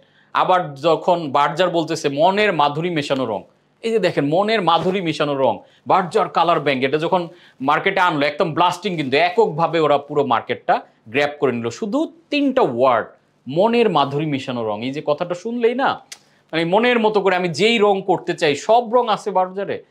এ দেখেন বার্জারকে একটা কোন লেভেলে নিয়ে গেছে, এই যে ছোট্ট একটা মনের ইমোশনাল একটা প্রমিস কিন্তু, এবং এটা তারা ট্যাগলাইনে কন্টিনিউ ইউজ করেছে। সো এইভাবে বিভিন্নভাবে মানে জিনিসগুলো ব্র্যান্ডগুলো করে থাকে প্রমিসের, এবং এই ব্র্যান্ড প্রমিস ট্যাগলাইন হইতে পারে, ট্যাগলাইন ছাড়াও হইতে পারে। ইভেন ট্যাগলাইন ইটসেলফ একটা সময় যখন কন্টিনিউ ভালো লেভেলে করা হয়, যেমন ধরেন বাংলাদেশে একটা বিখ্যাত ট্যাগলাইন আপনারা জানেন, যে আমরা ব্র্যান্ড এক্সপার্টরাও যারা আছি বা মার্কেটিয়াররা তাদেরকেও বলতে পারলে যে বাংলাদেশের এতদিন যত ব্র্যান্ড যত ট্যাগলাইন করছে কোনটাকে সেরা দিবেন। তো এটা বলতে গেলে প্রায় যেই নামটা সবচেয়ে বেশি আসে সেটা হলো ফিলিপসের একটা অ্যাড ছিল, আপনারা জানেন। এবং আজকে আমরা ক্লাস শেষে অনেকগুলো বিজ্ঞাপন দেখবো, এর মধ্যে ওইটাও আছে যে মাছের রাজা ইলিশ, বাত্তির রাজা ফিলিপস। দেখেন এই যে ট্যাগলাইনটা কিভাবে কানেক্ট করছে, কারণ মাছের রাজা ইলিশটা সবার মাথায় অলরেডি আছে, এটার সাথে সে বাত্তির রাজা ফিলিপসকে যখন মিলাই দিছে, মানুষ খুব দ্রুত মানুষের মাথায় জায়গা পাইছে। কারণ আমরা আসলে ব্র্যান্ডিং করছি কেন, আমরা চাই মাইন্ড শেয়ার দখল করতে, not market share. So mind share দখল করা মানে হলো মানুষকে এমন কিছু বলতে হবে যেটা রিলিভেন্ট, যেটা মানুষ সহজে মনে রাখতে পারে। সো এই জিনিসগুলো, যেমন আপনার শিশুকে টিকা দিন, এই যে কথাটা বারবার শুনতে শুনতে আমাদের মাইন্ডে কিন্তু ঢুকে গেছে। তারপর এই যে ধরেন অসংকোচ প্রকাশের দুরন্ত সাহস, এই যে মানে সমকাল পত্রিকা যখন বলতেছে এটা একটা অথরিটি ট্যাগলাইন। সো আমরা এই প্রমিসের পাশাপাশি আমরা আমাদের ব্র্যান্ডের লোগোর পাশাপাশি মেসেজিং এর ট্যাগলাইনটা কিন্তু খুবই গুরুত্বপূর্ণ। এই ট্যাগলাইনটা আপনার 2-3টা ওয়ার্ড বাট ব্র্যান্ডটাকে মানুষকে রিকল করতে বা অন্য লেভেলে নিতে খুবই হেল্প করে। A brand is no longer what we tell the customer, it is what customer tell each other। অর্থাৎ ব্র্যান্ড এখনকার যুগে আসলে মানে আমরা কি বলতেছি এটা ম্যাটার না, আমরা কি করতেছি এই করা থেকে কাস্টমার কি নিজেরা বলতেছে। দেখেন আমরা বিভিন্ন ব্র্যান্ড সম্বন্ধে কথা বলি, নিজেরা কথা কিন্তু বলি। তো এই যে কথা বলি এটাই কিন্তু আসলে ব্র্যান্ডিং। মানে ব্র্যান্ডটা আমার সামনে উপস্থিত নেই, ব্র্যান্ড অনেক অ্যাড দেখাচ্ছে, নানান সুন্দর সুন্দর কথা বলতেছে। Through out the journey brand থেকে যদি কাস্টমারের এক্সপিরিয়েন্সটা ওভারঅল ভালো না হয় তাহলে আমরা কথা কিন্তু তাদের সম্বন্ধে ভালো বলি না। সো এই জন্য ব্র্যান্ডের ক্ষেত্রে ওই যে জেফ বেজোসের একটা কথা আছে যে ব্র্যান্ড হচ্ছে ওই জিনিস যে আপনি রুমে না থাকলে আপনার সম্বন্ধে মানুষ যা বলে। আমরা 5 জন বসে আছি, সবাইকে প্রশ্ন করতেছি, হঠাৎ করে একজন উঠে চলে গেছে, এবার তার সম্বন্ধে আরে জানোস তো এরকম একটা বাটপার, ও তো একটা খারাপ মানুষ, ওই করে, এই মানুষের সাথে প্রতারণা করে। এই যে কথাটা বললাম ওইটাই আসলে ব্র্যান্ডিং। ওর সামনে হয়তো আমি এগুলো বলি নাই, সামনে হয়তো আমরা ওর প্রশংসাই করতেছি। সো এইটা হচ্ছে ব্র্যান্ডিং। সো এই জিনিসটা ডেভেলপ করে কিভাবে? এই জিনিসটা ডেভেলপ হয় ব্র্যান্ডের একটা পার্সোনালিটির মাধ্যমে। সো আমরা ওই জিনিসটা একটু দেখার চেষ্টা করব। আর ব্র্যান্ডের পার্সোনালিটি ডেভেলপ হয় ব্র্যান্ড আর্কিটাইপ নিয়ে ব্র্যান্ডের। এই জন্য আমরা ওই যে ছোটবেলায় একটা খুব বিখ্যাত নাটক ছিল আমি দেখতাম, 12 রকমের মানুষ। তো ওইটা মজা করে এখানে দিয়েছি যে 12 রকমের যেমন মানুষ, ব্র্যান্ডও আসলে এখনকার যুগে মানুষই। তার শুধু হাত পা চোখ কান নাই, বাট সে মানুষের মতোই বিহেভ করে, মানুষের মতোই কথা বলে, সব তার ইমোশন আছে, সব কিছুই সে করে। তার দুঃখ আছে, খারাপ ঘটনা ঘটলে আমরা শোক জানাই, ব্র্যান্ড সেলিব্রেশন করে ভালো কিছু হইলে। তার মানে পুরোপুরি মানুষ। এই 12 রকমের যেমন মানুষ ওই নাটকের বিখ্যাত নাটকের মতোই ব্র্যান্ডের এরকম 12 রকমের ব্র্যান্ড আছে, 12 রকমের আর্কিটাইপ আছে। এই 12টা আর্কিটাইপ আসলে নির্ধারণ করে দেয় যে আপনি কার জন্য ফিট, আপনি কোন মানুষটার মতো। একটা মানুষের যেমন পার্সোনালিটির সাথে ম্যাচ করে আমরা তাকে বন্ধুত্ব করি, আমি কার সাথে বন্ধুত্ব করবো এটা কিন্তু ডিপেন্ড করে আমার পার্সোনালিটির সাথে কারটা ম্যাচ করে। আপনি কার সাথে বন্ধুত্ব করবেন এটা ডিপেন্ড করে আপনার পার্সোনালিটির সাথে কারটা ম্যাচ করে। একইভাবে ব্র্যান্ডগুলোরও কিন্তু এক একটা ব্র্যান্ডের এক একটা ব্যক্তির মতো পার্সোনালিটি আছে, এবং সেই পার্সোনালিটির উপর বেস করেই কিন্তু মানুষ প্রোডাক্ট কিনে। নিজের পার্সোনালিটির সাথে যেই ব্র্যান্ডের কমিউনিকেশন মিলে না, মানুষ কিন্তু ওই ব্র্যান্ডের প্রোডাক্ট কিনে না। এখন বলবেন এটা কি কনসাসলি হয়? না, সাবকনসাসলি হয়। এবং মানুষ যেহেতু ইমোশনালি পারচেস করে, সব ডিসিশন আসলে পারচেস ডিসিশন ম্যাক্সিমাম ক্ষেত্রেই ইমোশন সেন্ট্রিক হয়, বেশিরভাগ 95% ক্ষেত্রে। এই জন্য পার্সোনালিটিটা ম্যাচ করে। সো এই জন্য আজকের পর থেকে আমরা যেটা করব যে আমি যেই ব্র্যান্ডটা দাঁড় করাইতে চাচ্ছি এইটা আসলে কোন মানুষের মতো হবে, তার পার্সোনালিটি কি হবে, রাফ অ্যান্ড টাফ হবে, সে খুব মানে জেদি মানুষ, নাকি খুবই সফট, যাই করেন 2-4টা গালি দিল মার দিল চুপ করে বসে থাকে, নাকি খুবই প্রতিবাদী, আর একটা অন্যায় দেখলে সে সহ্য করে না, নাকি একদম মানে হাঙ্কি পাঙ্কি পুরো জঙ্গলিদের মতো আরে ছেঁড়া প্যান্ট পরে ঘুরে আর একদম ইয়ো ভাব করে থাকে, কোনটা? নাকি একদম জ্ঞান গর্ভ টাইপের আমার একটা ব্যক্তি হবে, নাকি খুবই জলি মানে লাভার টাইপের রোমান্টিক টাইপের ফিল। মানে এই যে বিভিন্ন পার্সোনালিটি, এইটা আপনার মাথায় যদি থাকে তখন আপনার ব্র্যান্ডটাকে আপনি এই রূপ দিতে পারবেন। দুঃখজনক হলেও সত্য, আমরা এখন যে আর্কিটাইপের আলাপটা করতেছি ব্র্যান্ডের, বাংলাদেশে আমি অনেক ব্র্যান্ড এক্সপার্টদেরকেও দেখেছি এই আর্কিটাইপগুলো প্রপারলি বোঝে না। এবং বাংলাদেশে এটা না বোঝার কারণে আলটিমেটলি বাংলাদেশি ব্র্যান্ডকে কোনো পার্সোনালিটিতে ফেলা অনেক ক্ষেত্রেই জটিল। যার কারণে আমি কিছু বাংলাদেশি ব্র্যান্ড রেখেছি, পাশাপাশি ইন্টারন্যাশনাল ব্র্যান্ড দিয়ে আমি পুরো জিনিসটা বোঝানোর চেষ্টা করব, যাতে আমরা একটা ভালো আইডিয়া পাই, অ্যাটলিস্ট আমরা যাতে একটা পার্সোনালিটিতে বিলং করতে পারি যে আমার ব্র্যান্ডটা এই পার্সোনালিটি অনুযায়ী কাজ করবে। তাহলে একটা পার্সোনালিটি যখন আপনি ফিক্সড করে ফেলবেন, আজকের পর থেকে আপনার ব্র্যান্ড সেই পার্সোনালিটি অনুযায়ী টোটাল কার্যক্রম করবে। নাম্বার 1 আমরা যাচ্ছি আউটল পার্সোনালিটি। এই পার্সোনালিটির ব্র্যান্ডগুলো থাকে কি একটু ডিসরাপটিভ, একটু রিবেল টাইপ। মানে এই ব্র্যান্ডের পার্সোনালিটি থাকে হলো rules are made to be broken. তারা রুলস মানে না, নিয়ম কানুন মানে না, তারা একটু উড়াধুরা টাইপের মানুষ, যেটাকে বলে একটু অন্যরকম টাইপের মানুষ। সো এই ব্র্যান্ডের পার্সোনালিটি অনুযায়ী পৃথিবীতে বহু ব্র্যান্ড কিন্তু ডেভেলপ হয়েছে এবং তারা এই রকম আচরণগুলো করে। এর মধ্যে বেস্ট এক্সাম্পল এই ব্র্যান্ডের জন্য ডিজেল। আপনার ডিজেলের অ্যাডগুলো যদি দেখেন, এখানে তো আমি মোটামুটি একটা ভদ্র অ্যাড দিয়েছি, বাকিগুলো এত উইয়ার্ড। এবং তারা যেমন ধরেন আমরা সবসময় মানুষকে কি বলি, বি স্মার্ট, স্মার্ট হইতে বলি, বি ইনোভেটিভ, ধরেন থিঙ্ক ডিফারেন্ট বলতেছে মানে অ্যাপল, কিন্তু ডিজেল বলতেছে বি স্টুপিড, স্টুপিড হও তুমি, তুমি এটা করো, তুমি কেন রুলস মানবা, আরে তুমি পৃথিবীতে আসো, এক্সপ্লোর করো, নিজের মতো করে যা মন চাই করো, এত রুলস মুলস ধরে লাভ নাই, এটা করো, তোমার মন চাইছে করো, যে কাউকে তুমি ট্রাস্ট করো, যে কারোর সাথে রিলেশন করো। মানে এখন এটা আমরা অন্য কোনো ভালো না মন্দ, রাইট রং এটাকে দিকে যাচ্ছি না, দিস ইজ পার্সোনালিটি একটা। এই যে দেখেন বান্দর দিয়ে অ্যাড দিস, এরকম অ্যাড আমরা বাংলাদেশে কিন্তু দিতাম না।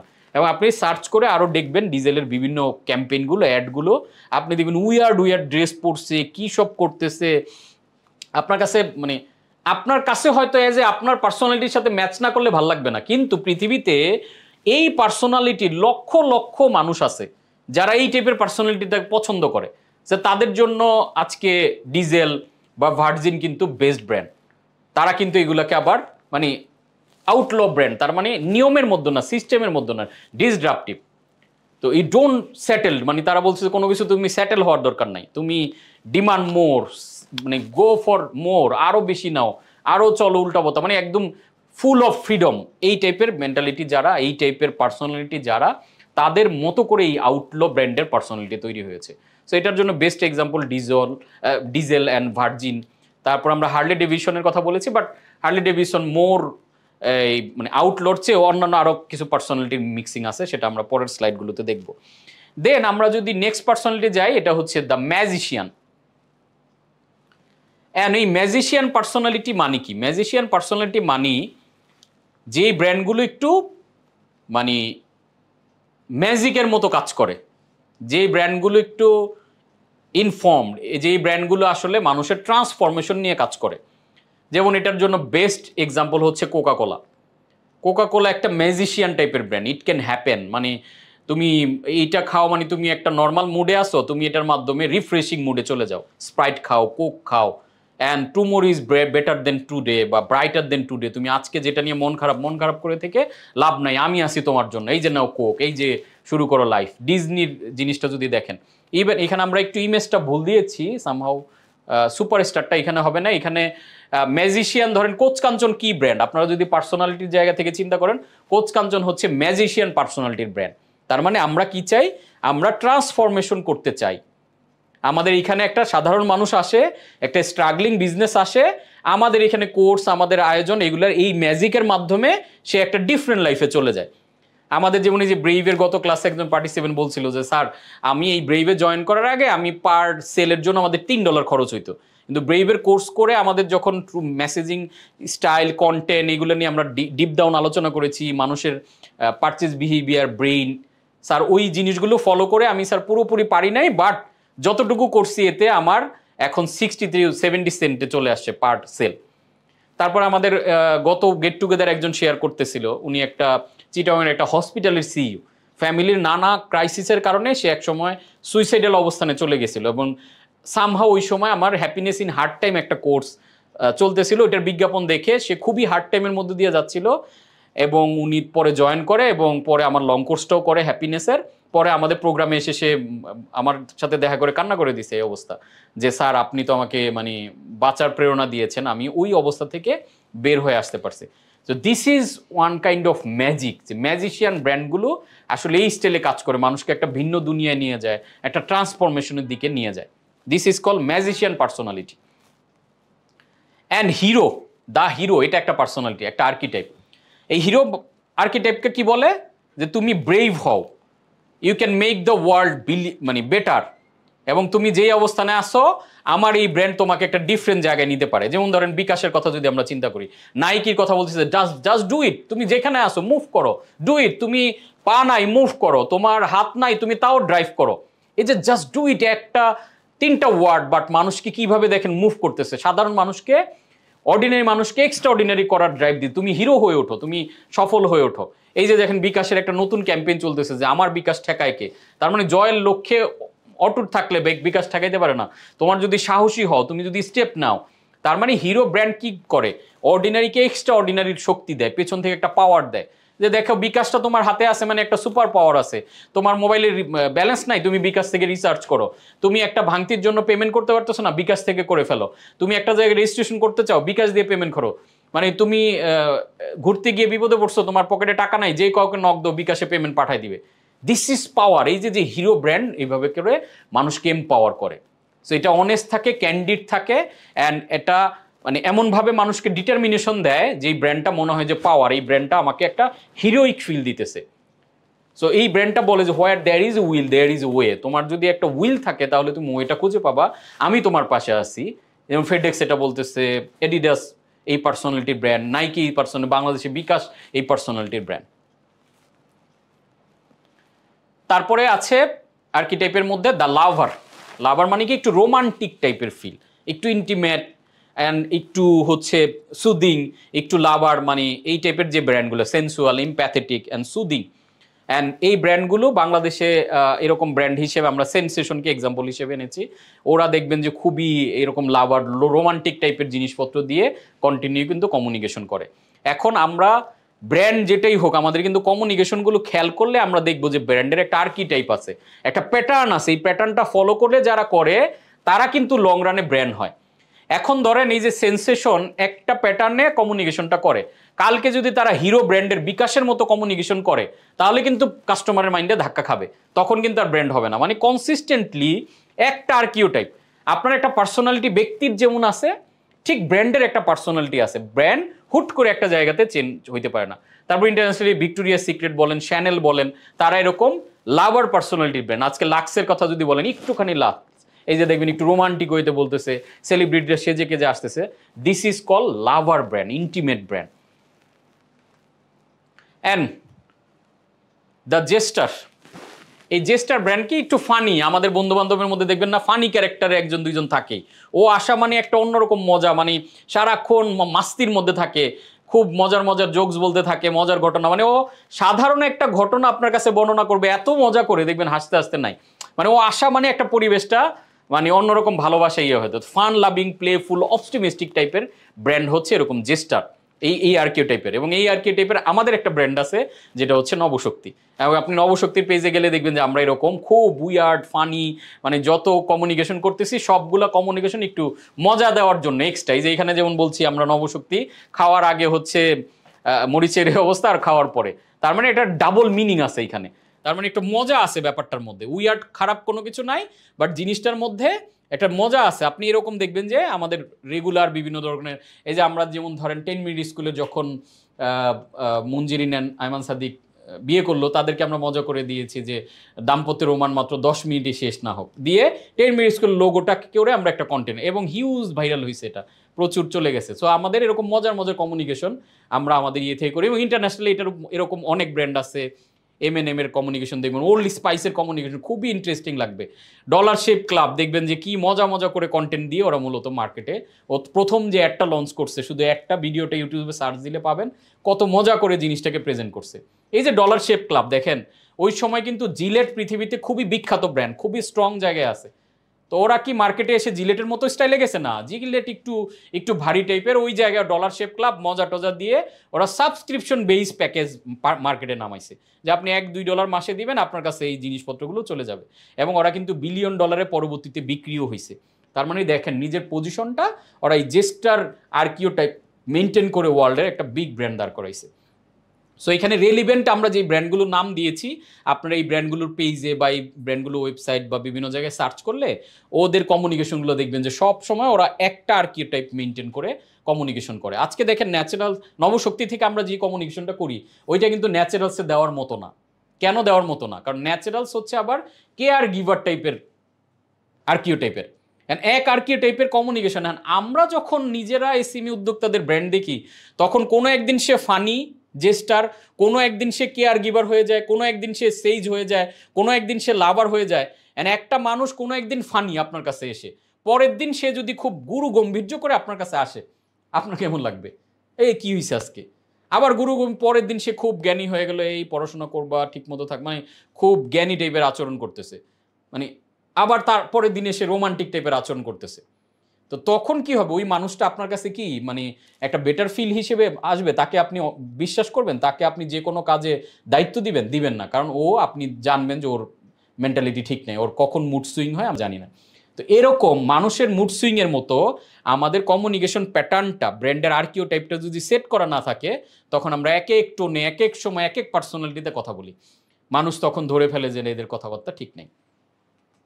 তারপর দেখেন এভরি ম্যান, এটা কি, you are just like me and I am just like you. এই এভরি ম্যান মেন্টালিটি হচ্ছে যে আমার ব্র্যান্ডটা সবার জন্য। এখানে দেখেন অল টাইমের যে প্রোডাক্টগুলো আপনি খেয়াল করে দেখেন, অল টাইমের প্রোডাক্ট বাচ্চারাও খাইতেছে, কর্পোরেট চাকরিজীবী হঠাৎ করে ক্ষুধা লাগছে নিচে দোকানে গিয়ে একটা হানিকম কিনে খাচ্ছে, আবার দেখা গেলো বন্ধুরা মিলে খাইতেছে, তার মানে সবার জন্য ব্র্যান্ড। এবং আইকিয়ার কমিউনিকেশনগুলো দেখবেন যে ও একদম সব রেঞ্জের মানুষের জন্য ফার্নিচারের ওয়ার্ল্ড ওয়াইড ব্র্যান্ড। তার মানে এটা একটু ফ্রেন্ডলি, এটা একটু হাম্বল, এটা একটু অথেন্টিক টাইপের ফ্লেভারের ব্র্যান্ড। তার মানে এটা সবার জন্য বিলং করছে। বাংলাদেশে যেমন ধরেন অল টাইমের বাইরে আপনি গ্রামীণ ফোনকে চিন্তা করতে পারেন, অ্যাপেক্সকে চিন্তা করতে পারেন, বাটাকে চিন্তা করতে পারেন, তারা হচ্ছে একটু এভরিম্যান টাইপের ব্র্যান্ড, যে সবার জন্য করে আমরা রেডি করে রাখছি জিনিস। যেমন গ্রামীণ ফোনে দেখেন মূল ব্র্যান্ডের বাইরে আবার স্কিটো সিম আছে, তার মানে স্কিটোটাকে ওরা পজিশন করছে কাদের জন্য, এটা স্পেশালি করছে ইউথদের জন্য, ফোকাস অন ইউথ। তো এইভাবে এভরিম্যান ব্র্যান্ডগুলো সবার জন্য কাজ করে। আজকে প্রাণ বাংলাদেশে ধরেন, প্রাণ ব্র্যান্ডটা একটা এভরিম্যান ব্র্যান্ড, মানে ও সবার জন্য সব ধরনের প্রোডাক্ট কন্টিনিউয়াস ও বানিয়ে থাকে। দেখেন care giver brand, care giver মানে কি, একটু মানুষকে যত্ন করে, একটু টেক কেয়ার করে, and love you neighbour as your self. সে কাস্টমারকে একদম নিজের মতো করে কেয়ারিং, ওয়ার্ম, সে হচ্ছে মানে যত্নটা, যেমন ইউনিসেফ, WWF, টমস, এই ব্র্যান্ডগুলো। এবং আমরা ন্যাচারালস নিয়ে যে কাজ করছি, ন্যাচারালস কোন আর্কিও টাইপের ব্র্যান্ড, ন্যাচারাল হচ্ছে কেয়ার গিভার আর্কিও টাইপের ব্র্যান্ড। এজন্য ওই যে সযত্নের কথা বলি আমরা, এই যে বেড়ে উঠে করা প্রকৃতির সাথে, দেখেন পাতার মধ্যে ঘুমিয়ে, তার মানে এই যে এইভাবে দেখানো কি হচ্ছে মানুষের মধ্যে একটা কেয়ার গিভিং ফিল। এইখানে কিন্তু আমরা নবশক্তিটা কিন্তু ন্যাচারালসেরই একটা প্রোডাক্ট, কিন্তু খেয়াল করে দেখেন আমরা পজিশনিংয়ের কারণে, আর্কি টাইপের কারণে আমরা কিন্তু নবশক্তির কোনো পোস্ট যদি ন্যাচারালসে দিই, এটা কিন্তু ধাক্কা খাবে অডিয়েন্স, কারণ ওইটা আবার ওইখানে আলাদা। এখন এই যে পোস্টটা আমরা এইখানে বানিয়েছি, এইটা যদি নবশক্তির পেজে দিই, ওই অডিয়েন্স আবার ধাক্কা খাবে, কারণ ওইটার আর্কি টাইপটা আলাদা, ওইটার পার্সোনালিটিটা আলাদা। আই হোপ জিনিসগুলো এখন আপনারা বুঝে যাচ্ছেন যে ডিফারেন্সটা আসলে কিভাবে ক্রিয়েট করতে হয়। আমরা কিন্তু একদম ব্র্যান্ডের কোর জায়গাগুলো ধরে কাজ করতেছি, যেগুলোতে আপনি খুব সহজেই একটা ব্র্যান্ড থেকে আরেকটা ব্র্যান্ডকে এখন এই সিস্টেমে আলাদা করে ফেলতে পারবেন। এবং নিজে যখন ডিজাইন করবেন তখন আগে চিন্তা করবেন, সেই গ্রাফিক ডিজাইনের কাছে গিয়ে আর ডিজাইন বানাবেন না, আগে চিন্তা করবেন আমার ব্র্যান্ডটা কি, তখন আপনি ব্রিফ করবেন যে আমি এই টাইপের ব্র্যান্ড বানাইতে চাই, তখন ব্র্যান্ডের লোগো, ব্র্যান্ডের সব কালার কুলার ওইটার উপরে বেস করে ওইটার মতো করে জিনিসটা বানাবে। That's the process. এখন আমরা যাই বলি যে ভাই আমি এমুক ব্যবসা করতে চাই, আমার প্রোডাক্ট হলো এই, একটা লোগো বানায় দেন, তো হবে না, কারণ আপনার তাহলে ব্র্যান্ডের আর্কিটাইপ কি, আপনার ব্র্যান্ডের ফিলোসফি কি, আপনার ব্র্যান্ডের পজিশনিং কি, আপনার ব্র্যান্ডের পারপাস কি, আপনার টিজি কারা, এই উত্তরগুলো আপনি আগে সুন্দর করে লিখবেন যে ভাই এই হচ্ছে হোল প্ল্যান, দেন আপনি এটার সাথে রেলিভেন্ট করে আমাকে একটা লোগো এবং একটা কালার সাইকোলজি বা একটা আইডেন্টিটি প্ল্যান করে দেন। তারপরে দেখেন দ্য রুলার। এই রুলার কারা, এই রুলার হচ্ছে একটু কমান্ডিং, একটু রাফটাক, একটু রিফাইন্ড, একটু আর্টিকুলেটেড, একটু ভাবসাওয়ালা। এবং এদের মেইন ইয়াটা কি, রুলার হচ্ছে তারা, এদেরকে বলে যে, যেমন হিরোতে কি বলছে যে তুমি তোমার বিকাশ কেউ ঠেকাতে পারবে না, তুমি আগায় যাও, মানে হিরো হয়ে ওঠো।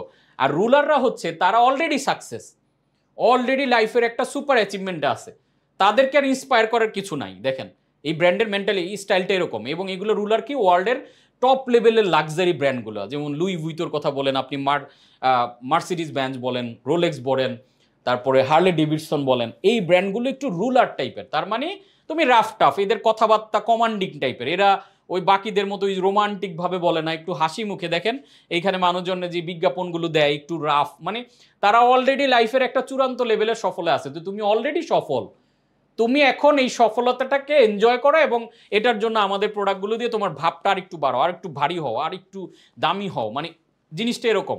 তো তুমি অলরেডি রুলার স্টাইলে আসো, মানে তারা একটু মানে ডোন্ট কেয়ার টাইপের মানুষজন, মানে তারা সাকসেসের চূড়ান্ত লেভেলে চলে গেছে। কারণ রোলেক্সের একটা ঘড়ি কিন্তু খেয়াল করে দেখেন একটা গ্রামের মানুষ, সাধারণ মানুষ, অল্প ইনকামের মানুষ পড়বে না, একটা সাকসেসফুল মানুষ পড়বে। তাহলে সাকসেসফুল মানুষের পার্সোনালিটি অনুযায়ী এই ব্র্যান্ডগুলো তাদের পার্সোনালিটিটা তৈরি করেছে। এখন আমাদের ক্লাসে অনেকেই বলেছেন যে আমরা এরকম লাক্সারি ব্র্যান্ড বানাইতে চাই, প্রিমিয়াম ব্র্যান্ড বানাইতে চাই। তাহলে কি আপনার এই আর্কিটাইপ ধরে আপনাকে কমিউনিকেশন প্ল্যান করতে হবে। আপনাকে দেখতে হবে এই আর্কিটাইপের ব্র্যান্ডগুলো কিভাবে কমিউনিকেশন করে, কিভাবে কথা বলে, কোন ধরনের মডেলিং দেখায়। এরা নর্মাল বিজ্ঞাপনের মতো নেচে গিয়ে কোনো বিজ্ঞাপন দেখায় না। নর্মালি দেখবেন যে এদের বিজ্ঞাপনগুলো সাদা কালো হয়, ব্ল্যাক অ্যান্ড হোয়াইটের মধ্যে, সিম্পল হয় খুবই, মানে সামান্য একটা মডেল একটু ভাব নিয়ে দাঁড়ায় আছে, দ্যাটস ইট। বা মোটরসাইকেলটা বিভিন্ন ওয়েতে হার্লি ডেভিডসন দেখাচ্ছে, দ্যাটস ইট। এই সিম্পলিসিটিটাই তাদের, তারা ওই জাক জমক নাচো এরকম না। This is call ruler. So একটু কন্ট্রোল টাইপ, মানে একটু কন্ট্রোলার টাইপের মেন্টালিটি, পার্সোনালিটি এই ব্র্যান্ডগুলোর। অ্যান্ড দ্য ক্রিয়েটর, ক্রিয়েটর মানে কি ইনোভেশন। সে সবসময় নতুন নতুন নিয়ে কাজ করে, একটু ইন্সপাইরেশনাল, একটু ডেয়ারিং, একটু প্রভোকেটিভ, নতুন জিনিসকে ট্রাই করে। এবং দেখেন আজকে অ্যাপেলের কথা যদি বলেন এই জায়গায় খুবই পারফেক্ট, ক্রিয়েটর টাইপের ব্র্যান্ড। কেন? If it can be imagined it can be created. তার মানে তারা ইমাজিনেশনকে বিলিভ করে যে তুমি যদি এটা ইমাজিন করতে পারো তুমি এটা ক্রিয়েট করতে পারবা। তার মানে কি করে, তারা তাদের ইমাজিনেশন দিয়ে এমন এমন সব নতুন জিনিস, স্লিক ডিজাইন, মানে সবসময় দেখবেন যে অ্যাপেল নতুন নতুন জিনিস, হুট করে অ্যাপেল দেখবেন যে কি করলো, ধরেন ওই ক্যামেরা সবাই একটা করে ইউজ করতো, 3টা ক্যামেরা নিয়ে আসলো, এই কোনা এমনি ত্রিকোণা করে ক্যামেরা। এখন সারা পৃথিবীর ফোনগুলো ক্যামেরা বেশি দিলেও একটা নিচে আরেকটা, ওরা ত্রিকোণা করে দিল। এই যে নতুনত্ব ইনোভেশন একটা নিয়ে আসলো।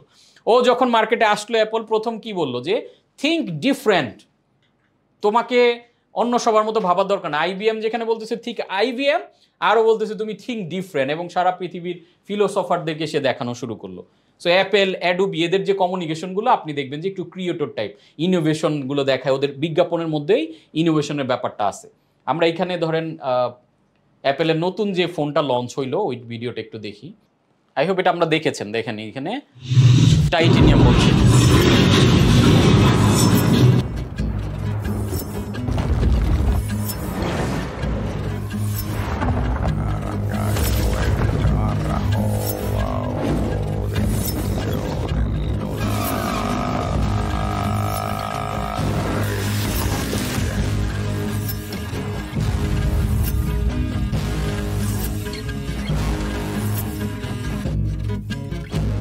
টাইটেনিয়াম দেখেন, the edge of the world. তার মানে পৃথিবীর সেই ওই সময়ের যেই শুরু থেকে কি ধরনের একটা ইনোভেটিভ অ্যাড দেখায় ফেললো না, কোনো মডেল নাই, কিচ্ছু নাই, টাইটেনিয়াম আইফোন 15 প্রো। দেখেন this is innovation, this is creator brand. মানে তারা একটু ক্রিয়েশন, ইনোভেশন, একটু ডিফারেন্ট ওয়েতে, থিঙ্ক ডিফারেন্ট, সব সময় একটু ডিফারেন্ট ওয়েতে জিনিসগুলোকে প্রেজেন্ট করতে, দেখাতে পছন্দ করে। দেন আমরা আরেকটা ব্র্যান্ড আর্কিওটাইপ, সেটা হচ্ছে দ্য ইনোসেন্ট। তার মানে কি একটু সফট, একটু সেফটি, একটু অপটিমিস্ট, একটু পিওর, একটু অনেস্ট, একটু হাম্বল, একটু মানে সিম্পল, এই টাইপের যে আর্কিটাইপ। মানে খুব ঠান্ডা, তাকে একটা গালি দিলেও সে বলবো আচ্ছা ভাই ঠিক আছে, গালি দেওয়া ভালো না। এই যে এই পার্সোনালিটি অনেক মানুষ আছে না, ঠিক এই পার্সোনালিটিরও ব্র্যান্ড আছে। Life is simple and simplicity is the elegant, this is innocent. And এই পার্সোনালিটির একটা বেস্ট এক্সাম্পল হচ্ছে ডাভ। এবং বাংলাদেশে এই পার্সোনালিটির একটা ব্র্যান্ড আছে, সরকারি ব্র্যান্ড যদিও, টেলিটক। তাদের কমিউনিকেশন দেখবেন একটু সফট, একটু সিম্পল। এই যে বিশ্ব সাক্ষরতা দিবসে দেখেন কত সুন্দর ঘাসের মধ্যে 2টা পাহাড়ি বাচ্চা কথা বলতেছে, মানে এই সাক্ষরতা, মানে সিম্পল করে নিজেদেরকে প্রকাশ করছি, ইনোসেন্ট টাইপের ব্র্যান্ড। সো ডাবও কি চায়? ইনোসেন্ট। ডাবে ওই বলে না যে তুমি উঠতে হবে, তুমি মেয়ে, তুমি পাখা মেলে ওড়ো, তুমি ডানা মেলে ঘুরে দাঁড়াও, তুমি এরকম হইতে হবে, তোমাকে ফর্সাই হইতে হবে, এগুলো কিন্তু ডাফ কখনো বলে না, কারণ ও সিম্পল। ও বলে যে তুমি সিম্পল থাকো। দেখবেন সাদা জামা কাপড় পরেই অ্যাড দিচ্ছে, আনকরা আননোন মডেলকে দিয়েও বিজ্ঞাপন বানাচ্ছে। তার মানে কি দিস ইজ ইনোসেন্ট ব্র্যান্ড। এবং এই ব্র্যান্ডের সমস্ত কমিউনিকেশন একটু কাম, একটু কোয়েট, একটু ঠান্ডা, একটু মানে তাদের সিম্পলিসিটিটাই তাদের আলটিমেট এলিগেন্সি। ডাফ কিন্তু একটা মোটামুটি প্রিমিয়াম ব্র্যান্ড, বাট ও ইনোসেন্ট ক্যাটাগরি দিয়ে, ইনোসেন্ট আর্কিটাইপ ধরে ও মূলত কমিউনিকেশনটা করে। দেন দ্য সেইজ। সেইজ মানে আমরা জানি ঋষি, মুনি বা খুব জ্ঞানী কিছু একটা বোঝায়। The truth will set you free, মানে যারা মূলত জ্ঞান বিস্তারে যে সকল ব্র্যান্ডগুলো কাজ করে, যেই ব্র্যান্ডগুলোর কাছে গেলে মনে হয় আমি একটা জ্ঞানের ভান্ডার পাচ্ছি, যেমন গুগল, যেমন বিবিসি, যেমন অক্সফোর্ড, হার্ভার্ড ইউনিভার্সিটি, একটু নলেজেবল, একটু মানে গাইডিং টাইপ যেই ব্র্যান্ডগুলো, এইগুলাকে বলা হয় সেইজ ব্র্যান্ড। তার মানে আপনি যখনই এরকম টাইপের কোনো এডুকেশন প্রোডাক্ট নিয়ে কাজ করছেন তখন চাইলে আপনি একটা সেইজ মেন্টালিটির। এরা ওই দেখেন অন্যান্য পার্সোনালিটির মতো না, এরা একটু পড়াশোনামুখী। এই যে দেখেন আমরা বাংলাদেশের ধরেন বিশ্ব সাহিত্য কেন্দ্র, এই বিশ্ব সাহিত্য কেন্দ্র নামটা শুনলে কিন্তু আপনার মাথায় আসবে না যে ফানি একটা ক্যারেক্টার, আপনার মাথায় আসবে না যে এটা একটা লাভার, এটা একটা রোমান্টিক টাইপ, ইনোসেন্ট টাইপ। কিন্তু বিশ্ব সাহিত্য কেন্দ্র শোনার সাথে সাথে আপনার মাথায় আসবে না একটু জ্ঞানগর্ভ কিছু, একটু জ্ঞানীদের ব্যাপার স্যাপার। এই যে আলোর স্কুল খুলতেছে, বিভিন্ন ধরনের প্রোগ্রাম করে, সাংস্কৃতিক প্রোগ্রাম, বিভিন্ন ধরনের উৎসব আয়োজন করে, প্রতিযোগিতার আয়োজন করে। তার মানে ওরা এই জ্ঞানের জায়গাটাকে ফোকাস করে। ওর পার্সোনালিটি হচ্ছে আমি একটু দ্য সেইজ টাইপের। Education is the path to wisdom. তারা ফিল করে যে এডুকেশনটাই উইজডমের রাস্তা, and wisdom is when the answer is lie. মানে তারা নতুন কিছু খোঁজার চেষ্টা করে, তারা আরও ডিপে যাওয়ার চেষ্টা করে, অ্যান্ড আরও এক্সপ্লোর করার সুযোগ দেয়, আরও অ্যাক্সেসিবিলিটি দেয় আমাদেরকে। So this is সেইজ brand. So I hope মোটামুটি আমরা ব্যাপারগুলো ক্লিয়ার। অ্যান্ড লাস্ট ওয়ান যেটা, ওরা 12 জন, এই 12 জনের লাস্ট যেই 12 নম্বর ব্যক্তি পার্সোনালিটি বা আর্কিটাইপ, সেটা হচ্ছে দ্য এক্সপ্লোরার। এই এক্সপ্লোরার মেন্টালিটি মানে কি? The freedom. তুমি হারায় যাও, তুমি অন্য জগতে চলে যাও। যেমন ধরেন কিটক্যাট যখন বলতেছে যে টেক এ ব্রেক, এটা কি? ব্রেক নিতে বলতেছে। আর অ্যাট এ টাইম 5 স্টার বলতেছে তুমি হারায় যাও, তুমি এক্সপ্লোর করো, বন্ধুদের নিয়ে ঘুরতে চলে যাও, এক্সাইটিং, ফেয়ারলেস, একটু ডেয়ারিং। যেমন ধরেন বাংলাদেশের কমিউনিকেশন হয় যে দেখেন মাউন্টেন ডিউ কোন টাইপের ব্র্যান্ড? এক্সপ্লোরার টাইপের ব্র্যান্ড। যে তুমি পাহাড়ে ওঠো, তুমি জঙ্গলে চলে যাও, ভয়কে জয় করো, মানে ভয়ের পরেই জয় আসে, ডরের পরেই জয় আসে।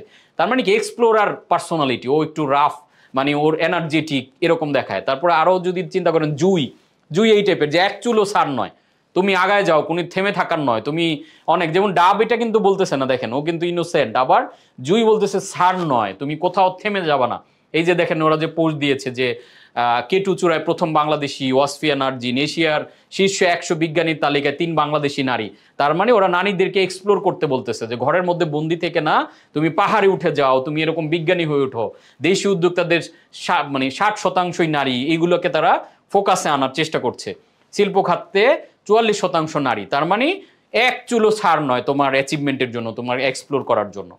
সো আই হোপ মোটামুটি আমরা 12টা আর্কিটাইপ ক্লিয়ার। আমি আমার জায়গা থেকে চেষ্টা করলাম, এটা অনেক বড় আলোচনা, বাট আই হোপ আমরা পার্সোনালিটিটা ধরে ফেলেছি। এবং এটা নিয়ে আরেকটু ইনডেপথ জানলে আপনি গুগলে ঘাটাঘাটি করলে এগুলো নিয়ে প্রচুর আর্টিকেল পাবেন, অনেক স্মার্টলি জিনিসটা বুঝতে পারবেন। এবং এখন আপনার কাজ কি, যে আপনি কোন পার্সোনালিটির করতে চান আপনার ব্র্যান্ডটাকে। আপনার ব্র্যান্ড কি রোমান্টিক টাইপ লাভার হবে? আপনার ব্র্যান্ড কি খুব ফানি হবে? আজকে দেখেন ব্র্যান্ডের অডিয়েন্স কিন্তু ইম্পর্টেন্ট এখানে। যখন এটা করতে যাবেন আমাদেরকে ওই যে কাস্টমার টার্গেটিংটা, টাইগার ফোকাস কাস্টমার টার্গেটিংটা ইম্পর্টেন্ট, যে আমার কাস্টমারকে। আজকে একটা চুইংগামের ব্র্যান্ড যখন বলে মামা জোস, এই মামা জোস চুইংগামের বলতে পারবে, কিন্তু এটা যদি আপনি একটা ফিনান্সিয়াল প্রোডাক্ট আইডিএলসি বলে এরকম একটা কমিউনিকেশন করে, তখন কিন্তু আপনি আইডিএলসির অডিয়েন্স এটা রিসিভ করবে না। সো এই ক্ষেত্রে ইম্পর্টেন্ট হলো আপনার অডিয়েন্সটা কারা, তার পার্সোনালিটি অনুযায়ী আপনার ব্র্যান্ডের পার্সোনালিটি হবে। আপনার ব্যক্তি কেমন, আপনি মানে আপনি কি ইনোসেন্ট, না আপনি রাফ টাফ, না আপনি কোন ধরনের এক্সপ্লোরার। আমরা অনেক সময় মনে করি কি যে আমার কোম্পানি আর আমি একই, আমার যা যা মন চায় আমি সব আমার কোম্পানি দিয়ে করবো। যেভাবে আমাদের দেশের বাবা মায়েরা চিন্তা করে যে আমি ইংলিশ মিডিয়ামে পড়তে পারি না, আমার বাচ্চারে যেমনি হোক ইংলিশ মিডিয়ামে দেবো।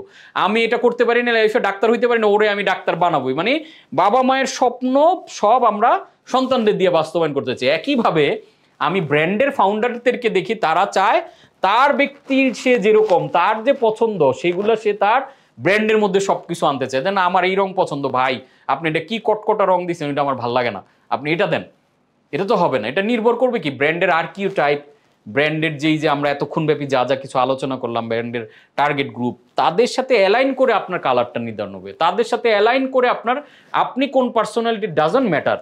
আপনি এই প্রোডাক্টটা যাদের কাছে বিক্রি করবেন, এটা টার্গেট গ্রুপ যারা, তারা কোন পার্সোনালিটির মানুষ, তারা কোন পার্সোনালিটিকে পছন্দ করবে, সেই পার্সোনালিটি অনুযায়ী আপনি আপনার ব্র্যান্ড বানাবেন। এখন যদি প্রোডাক্ট হিসেবে আপনার কাছে প্রোডাক্ট যদি হিরো আলম হয়, আর তার যদি আপনি আর্কিটাইপ বানান তাহসানের মতো, তার আর্কিউটাইপ যদি আপনি আয়ুব বাচ্চুর মতো বানান, তাহলে জিনিসটা কিন্তু মিলবে না। আলটিমেটলি আর্কিউটাইপ আর প্রোডাক্ট দুই রাজ্যে চলে যাবে, মাঝখান থেকে আর বিক্রি হবে না, ব্র্যান্ড দাঁড়াবে না। সো আপনি যখন তাহসান আপনার প্রোডাক্ট, তাহলে এটার মতো করে আর্কিটাইপ বানাবেন যে এই অডিয়েন্স কারা। আর হিরো আলম যখন প্রোডাক্ট, তাদের মতো করে এটার আর্কিটাইপ ডিজাইন করবেন। একটু জোকার টাইপ হবে, ওইটা হয়তো একটু জেস্টার টাইপ হবে। আর তাহসানেরটা গেলে হয়তো একটু এক্সপ্লোরার হইতে পারে, অথবা হিরো হইতে পারে, এই টাইপ। এই যে ডিফারেন্সটা, এটা আমরা মনে করি যে একটা মানুষের সাথে মিলিয়ে চিন্তা করবেন যে আমার ব্র্যান্ডটা এই মানুষটার মতো, তাহলে দেখবেন যে জিনিসটা অনেক সহজ হয়ে গেছে। I hope clear. এটা আমাদেরকে ব্র্যান্ড ডেভেলপ করতে অনেক হেল্প করবে। অ্যান্ড ব্র্যান্ড পজিশনিং নিয়ে আমরা পার্সোনাল নিয়ে কথা বললাম, এবার আমরা একটু ব্র্যান্ড পারপাসে যাই। নাম্বার 3 নাম্বার পি নিয়ে আমরা কথা বলছি। ব্র্যান্ড পারপাস মানে হচ্ছে হোয়াই ব্র্যান্ড এক্সিস্ট বিয়ন্ড মানি। আমরা ব্র্যান্ড বানাই কেন, আমরা ব্যবসায় আসি কেন? টাকা কামাইতে, এটা সত্যি, সবার জন্যই সত্যি। বাট শুধু টাকা কামাইতে আসছি এটা যদি কাস্টমারকে বুঝাই, এটা যদি কাস্টমার আমার কথাবার্তা, আমার কার্যক্রম, আমার কমিউনিকেশনে বোঝে, তাহলে কাস্টমার দ্রুতই আপনার কাছ থেকে মুখ ফিরিয়ে নেবে। এজন্য কি হবে, ব্র্যান্ডের একটা পারপাস থাকবে, একটা বিগার পারপাস থাকবে। এজন্য বারবারই আমি বলতেছি ব্র্যান্ড ইজ লাইক হিউম্যান। একটা মানুষেরও তো বিগার পারপাস থাকে, যে আমি মৃত্যুর পরে যাতে আমি জান্নাতে যেতে পারি, এটার জন্য একটা প্রস্তুতি, তারপরে আমি যাতে জীবনে এই জায়গায় পৌঁছতে পারি, এটার জন্য যেমন কাজ, একইভাবে ব্র্যান্ডের একটা বিগার পারপাস থাকে, যে আমি এইখানে পৌঁছাইতে চাই বিয়ন্ড মানি।